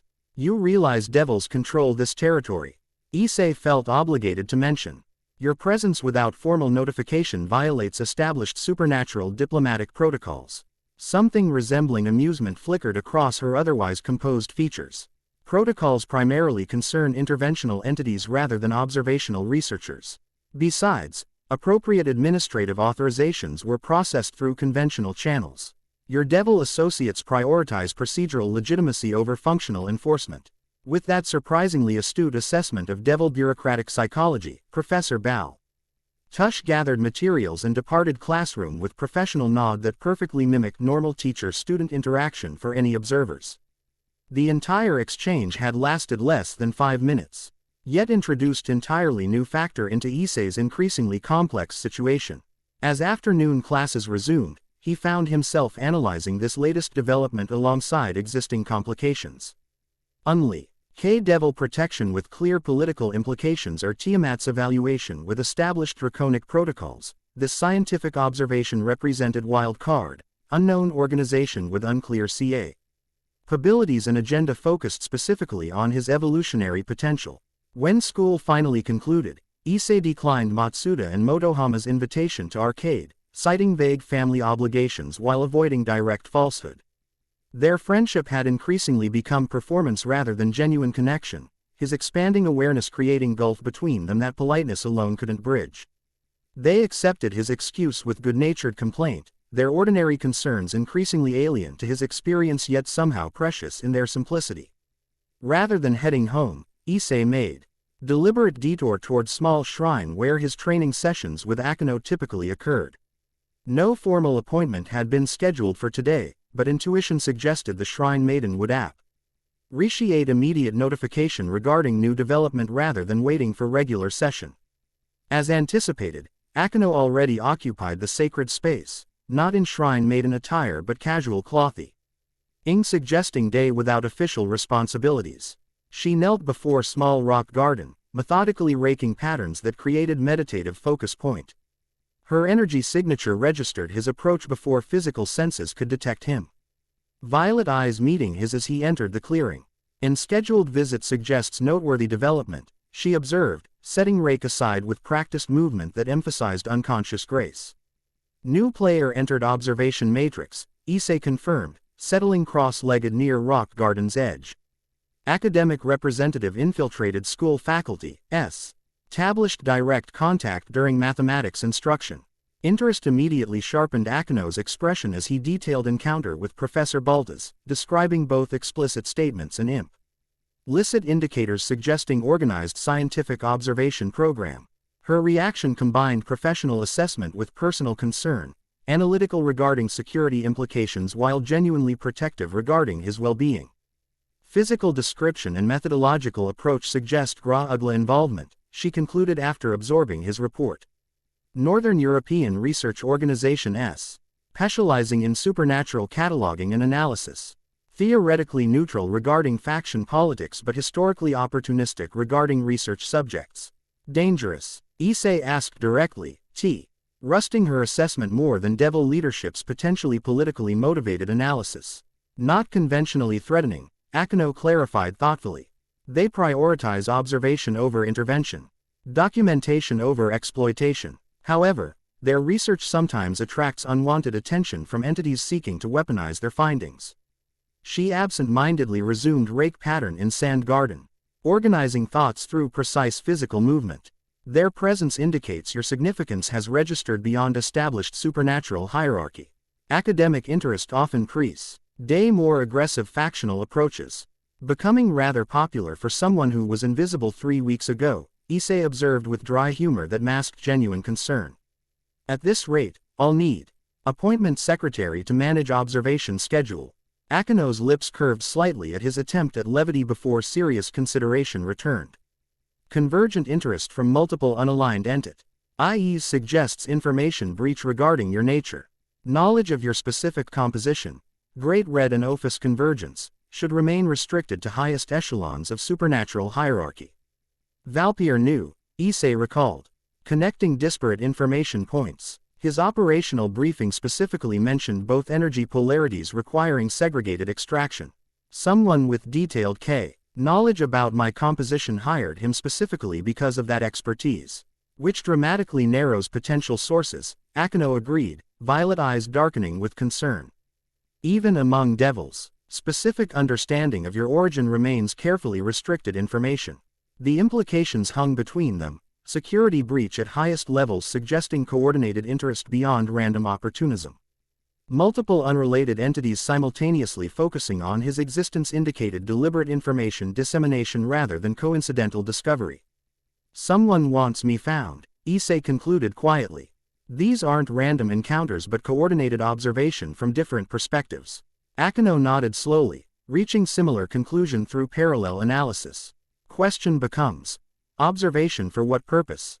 Assessment before recruitment, documentation before neutralization, study before replication, or preparation before extraction, Issei added grimly, remembering Valpier's clinical detachment when discussing separating draconic energies from human vessel. Components potentially more valuable than composite whole. Their sobering discussion might have continued furt. Her had interruption not arrived in form of unexpected energy signature approaching shrine boundary, familiar yet significantly altered from previous encounters. Akino sensed it simultaneously, violet eyes widening slightly as she turned toward shrine entrance. Interesting timing, she murmured. Someone else apparently needs to speak with you. Moments later, the silver-eyed girl from rooftop C. Confrontation appeared at clearing's edge, short black hair framing delicate features that remained eerily expressionless despite obvious power radiating from diminutive form.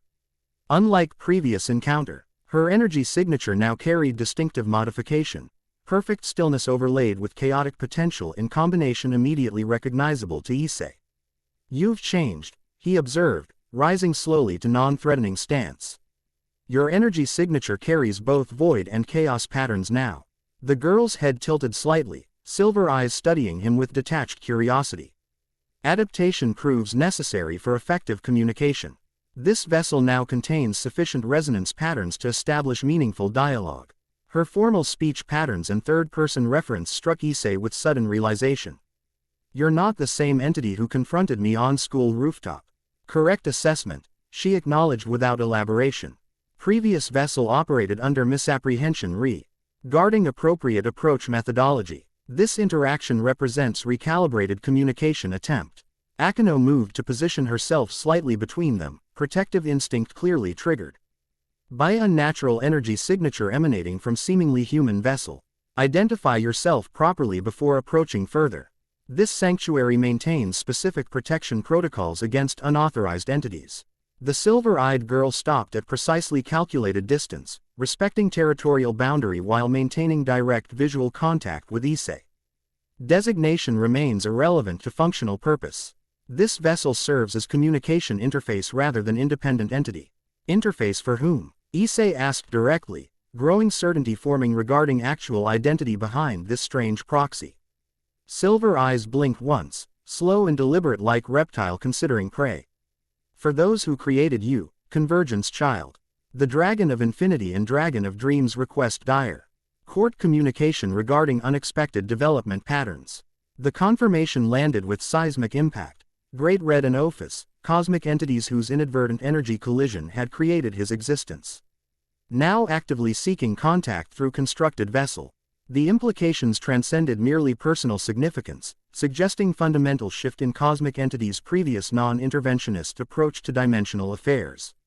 Why now? Issei asked, instinctively understanding the question's significance. They've observed from distance since my awakening began. What changed to warrant direct communication? Tiamat's evaluation created awareness threshold, the vessel explained with clinical precision. Your rejection of predetermined manifestation destiny introduced variable outside projected outcome parameters. The original ones require updated understanding regarding intentional development trajectory. Akino remained protectively positioned, scientific curiosity clearly battle. Cautionary instinct regarding entity powerful enough to serve as direct communication channel for cosmic dragons. This conversation requires appropriate containment protocols. Unrestricted communication with dimensional entities creates significant reality distortion risk. The vessel turned silver gaze toward Akino with first hint of emotional response, mild irritation flickering across otherwise expressionless features. Shrine Maiden concerns noted but irrelevant. Communication occurs regardless of localized protection parameters. This physical interface merely provides courtesy accessibility for limited human comprehension. Quote, before either could respond, reality distorted around them, sacred clearing remaining physically unchanged yet somehow disconnected from surrounding space-time. Colors intensified, sounds acquired harmonic overtones impossible in normal acoustic environment, and gravity itself seemed optional rather than mandatory physical law. Within this altered state, the silver-eyed vessel's form began shifting, not physically transforming but somehow containing more than three-dimensional space should permit. Through her, two distinct presences became perceptible. Vast awareness beyond conventional comprehension observing through constructed interface with evident curiosity. We observe unexpected integration, the vessel spoke, voice now carrying dual harmony. See patterns simultaneously, one vibrant and dynamic, the other perfectly still yet infinitely deep. Oppositional energies achieving collaborative expression rather than dominant subordinate relationship. Fascinating developmental variance from projected outcome parameters. The direct communication from beings who had inadvertently created him struck Issei with overwhelming significance. These weren't merely powerful supernatural entities but fundamental cosmic forces whose existence predated current reality framework. Their attention alone represented unprecedented intervention in dimensional affairs. Their interest suggesting his development carried implications beyond personal significance. Integration seemed logical approach rather than allowing internal conflict, he responded, instinctively understanding honest directness would serve better than diplomatic evasion when addressing such entities. Both energies contribute essential aspects to functional whole rather than competing for dominance. The vessel's head tilted with bird-like curiosity, silver eyes somehow containing both crimson chaos and midnight void simultaneously. Conceptual reconciliation represents theoretical impossibility within established cosmic framework. Dreams and infinity maintain existence through oppositional balance, not collaborative synthesis. Yet here I stand, Issei countered simply. Quote, living contradiction to theoretical impossibility. Integration functioning as practical reality despite conceptual limitations. Something like amusement rippled through the dimensional distortion surrounding them, not emotional response as humans would understand but cosmic appreciation of paradigm disruption. The vessel's form briefly contained contradictory states simultaneously, existing in multiple potential configurations before stabilizing again. The convergence child demonstrates wisdom beyond biological development parameters, the dual voice observed, addressing comment apparently to Akeno rather than Issei himself. Shrine maiden training protocols prove unexpectedly effective for conceptual integration acceleration. Akeno maintained remarkable composure despite direct address from cosmic entities. Her response balancing appropriate deference with protective concern. His development follows independent trajectory guided by inherent nature rather than external protocols. My contribution remains merely supportive rather than directive. False modesty proves unnecessary, the vessel replied with hint of draconic impatience. Your bloodline carries specific resonance. Patterns facilitating transition between dimensional states. Selection as primary guide demonstrates unconscious recognition of compatible energy frequencies. This cryptic assessment clearly surprised Akeno. Violet eyes widening slightly before control reasserted itself. Before she could respond, the vessel's attention returned to Issei, silver eyes studying him with intensified focus. Primary inquiry concerns intentional trajectory, the dual voice continued. Tiamat's evaluation revealed rejection of predetermined manifestation in favor of continuous choice protocol. Explanation request. D. Regarding philosophical foundation for this developmental approach. The question's profound simplicity belied its cosmic significance, fundamental forces essentially asking his personal philosophy regarding existence itself. Issei considered response carefully, understanding its importance transcended mere conversation. Predetermined manifestation creates limitation rather than optimization, he began thoughtfully. If I select single, true form, from probability spectrum, I reject infinite potential contained within alternative manifestations. Choice itself represents highest expression of both creative dreams and infinite potential, the conscious navigation between possibilities rather than commitment to single outcome. The dimensional distortion intensified around them as his expel. A nation registered with cosmic entities observing through silver-eyed vessel. Colors gained impossible vibrancy, physical objects briefly displaying quantum uncertainty, gravity fluctuating as fundame. NTAL forces recalibrated in response to philosophical perspective that apparently represented genuine novelty to ancient awareness. Fascinating conceptualization, the dual voice finally responded after perceptible processing pause. Conscious navigation as primary expression rather than predetermined manifestation. Dynamic equilibrium rather than static commitment. Philosophical framework SUG. STS potential reality restructuring beyond current existence parameters. The cryptic assessment contained neither approval nor condemnation, merely observation regarding potential implications of developmental approach. Before Issei could request clarification, the vessel's form began subtle transformation. Silver eyes gaining depth beyond physical possibility as cosmic entities focused more dire. Court attention through constructed interface.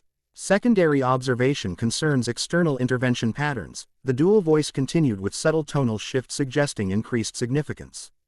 Multi-PLE dimensional entities converging on singular focal point creates potential instability within reality framework. Explain perceived purpose behind simultaneous observation protocols from unaligned factions. The question confirmed Issei's earlier suspicion regarding coordinated rather than coincidental interest in his existence. Even cosmic dragons had noticed patterns suggesting deliberate orchestration rather than random attention. I've reached similar conclusion regarding coordinated observation, he acknowledged. Though purpose remains unclear, current hypothesis suggests information regarding my nature has been deliberately disseminated to trigger specific response patterns from various supernatural entities. Correct assessment, the vessel confirmed with unsettling directness. Information distribution follows intentional pattern optimization for maximum response diversity. Question remains: who orchestrates observation matrix and for what purpose? The confirmation sent chill through Issei despite dimensional distortion's unusual temperature properties. Someone was deliberately arranging for him to be observed from multiple perspectives simultaneously, setting stage for something beyond simple evaluation or recruitment. Akeno stepped forward, protective concern overcoming cautionary restraint regarding direct interaction with cosmic entities. What information do you possess regarding orchestration source? As beings existing beyond conventional dimensional limitations, your perception should identify coordination patterns invisible to localized awareness. The vessel turned dual-focused gaze toward her with evaluative intensity that would have unsettled most beings. After momentary consideration, the cosmic entities apparently decided information sharing served current purpose. Orchestration originates from concealed faction operating beyond established supernatural political framework, the dual voice revealed. Their dimensional signature contain NS familiar patterns suggesting previous cosmic interference attempts. We have encountered them before during reality restructuring phases. Previous interference attempts, Issei questioned, recognizing significant implications in casual reference to reality restructuring. The vessel's expression shifted subtly, suggesting complex communication occurring between cosmic entities regarding appropriate disclosure parameters. Dimensional boundaries periodically undergo restructuring processes when reality frameworks require adjustment. During transitional phases, certain entities attempt exploitation for specific agenda advancement.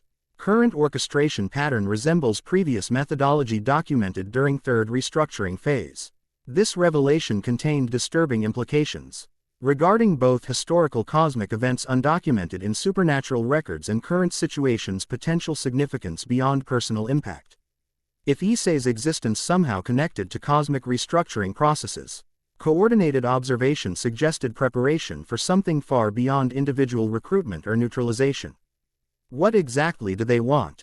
He asked directly, recognizing futility of diplomatic circumlocution when addressing beings who perceived reality across multiple dimensional frameworks simultaneously. Unknown specific objective, the vessel admitted with first indication of limitation in cosmic perception. Their methodological signature remains recognizable while operational purpose maintains effective concealment. Dimensional barriers surrounding coordination. Nexus exceeds standard penetration protocols. The admission that even cosmic dragons couldn't directly perceive orchestration purpose raised concerning implications regarding the hidden faction's capabilities. Any organization successfully concealing intentions from beings who existed beyond conventional dimensional limitations possessed troubling sophistication. Before further discussion could develop, the vessel's form briefly destabilized, silver eyes flickering between multiple colors as dimensional interface experienced apparent disruption. The distortion surrounding sacred clearing fluctuated, reality parameters briefly displaying quantum uncertainty before stabilizing again. Interference detected, the dual voice announced with mild surprise suggesting unexpected development. Dimensional scanning protocols activating near spatial coordinates. Communication window compromised through previously unidentified methodology. Akino reacted immediately, hands flowing through complex gesture sequence that activated Shrine's ancient protection matrices. Something's scanning for dimensional anomalies, she explained tersely. Targeting communication channels specifically rather than general surveillance. The vessel nodded confirmation, form already beginning controlled dissolution as cosmic entities prepared to terminate connection. Convergence child requires immediate protection protocols. Orchestration enters acceleration phase following dimensional communication detection. Prepare for escalation beyond previously established parameters. With that cryptic warning, the silver-eyed vessel collapsed inward, not physically disintegrating but somehow containing less with each passing moment until only ordinary human-appearing girl remained. The dimensional distortio and surrounding sacred clearing dissipated simultaneously, reality resuming normal properties as cosmic communication channel closed. The girl's silver eyes returned to normal dark gray, consciousness visibly returning to formerly possessed vessel as she stumbled slightly before catching herself against nearby tree. Confusion replaced previous otherworldly detachment as she glanced around sacred clearing with evident disorientation. Where? She began, voice now entirely human and filled with understandable confusion. How did I get here? Issei approached carefully, recognizing genuine stress rather than continued performance. You don't remember coming to this shrine? He asked gently, maintaining non-threatening posture. The girl focused on him with visible effort, concentration gradually replacing confusion. You're Hyodo-kun from Class 2B, she identified hesitantly. I remember seeing you at school, but then, nothing clear until now. Akino joined them, her express Scion combining compassion for confused vessel with strategic calculation regarding interrupted cosmic communication. "What's your name?" she asked with gentle directness that somehow communicated both concern and authority. "Mitsuki Nakamura," the girl responded automatically. "First-year student, Class 1C. I was walking home from cram school when..." Her voice trailed off as memory failed to evade coherent explanation for current circumstances. "Possession trace remains detectable," Akino murmured to Issei, violet eyes briefly glowing as she scanned the confused student. "But primary consciousness appears undamaged. Merely temporal discontinuity rather than permanent alteration." Issei nodded understanding, turning attention back to disoriented vessel. "Mitsuki-san, you seem to have experienced temporary disorientation. We found you near shrine entrance appearing confused. Perhaps we should contact your family." The gentle fiction provided face-saving explanation while avoiding traumatic revelation regarding cosmic possession. Mitsuki accepted explanation with visible relief, allowing Akino to contact her parents through conventional means while Issei maintained calming conversation to prevent further distress. When arrangements concluded for parental retrieval, Mitsuki having accepted simplified explanation regarding possible anemia causing brief fainting episode, Issei and Akino found themselves alone in sacred clearing once more. Cosmic visitors departed, human vessel returning to ordinary existence, yet situation fundamentally altered by revelations during interrupted communication. "Someone orchestrating multiple observation protocols," Akino summarized thoughtfully, methodically reorganizing rock garden that had suffered minor disruption during dimensional distortion. "Entity sophisticated enough to conceal specific purpose from beings existing beyond conventional dimensional limitations, while simultaneously capable of detecting an interfering WITH direct communication channel from those same cosmic entities," Issei added, implications growing increasingly concerning. "That suggests technological or magical sophistication beyond anything fact. Ion politics would typically deploy for simple recruitment operation." Akino nodded agreement, violet eyes reflecting calculating assessment as she processed tactical implications. "Most concerning aspect involves timeline acceleration. Whatever orchestration purpose entails, our detection of observation matrix apparently triggers contingency protocols. Meaning we should expect escalation beyond current observation parameters." Issei concluded grimly. "Whatever they're planning, discovery accelerates implementation timeline rather than causing operational abortion." Their shared analysis painted troubling strategic picture, unknown faction with sophisticated capabilities deliberately arranging multiple observation perspectives while maintaining operational security sufficient to conceal specific purpose even from cosmic awareness. The pattern suggested preparation for something significant enough to justify extraordinary resource commitment yet sensitive enough to require elaborate security protocols. "We need to inform Sona and Rias," Akino decided after thoughtful consideration. "Territorial security requires updated threat assessment incorporating cosmic communication intelligence." Issei agreed with practical necessity while recognizing potential political complications. Information sharing creates its own vulnerabilities. If orchestration extends into established factions, conventional security protocols may inadvertently alert coordination sources. Suggesting information compartmentalization, Akino nodded understanding. "Selective disclosure rather than comprehensive briefing. Prudent precaution given uncertain penetration scope." As sunset painted sacred clearing in amber hues, they developed communication strategy balancing necessary security notification against operational security concerns. The interrupted cosmic communication had simultaneously provided critical intelligence while confirming their existing suspicions regarding coordinated observation.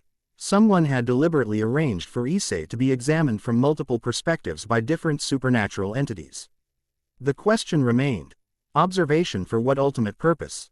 As they prepared to depart shrine grounds, Issei paused, something about vessel's final warning requiring vocalization.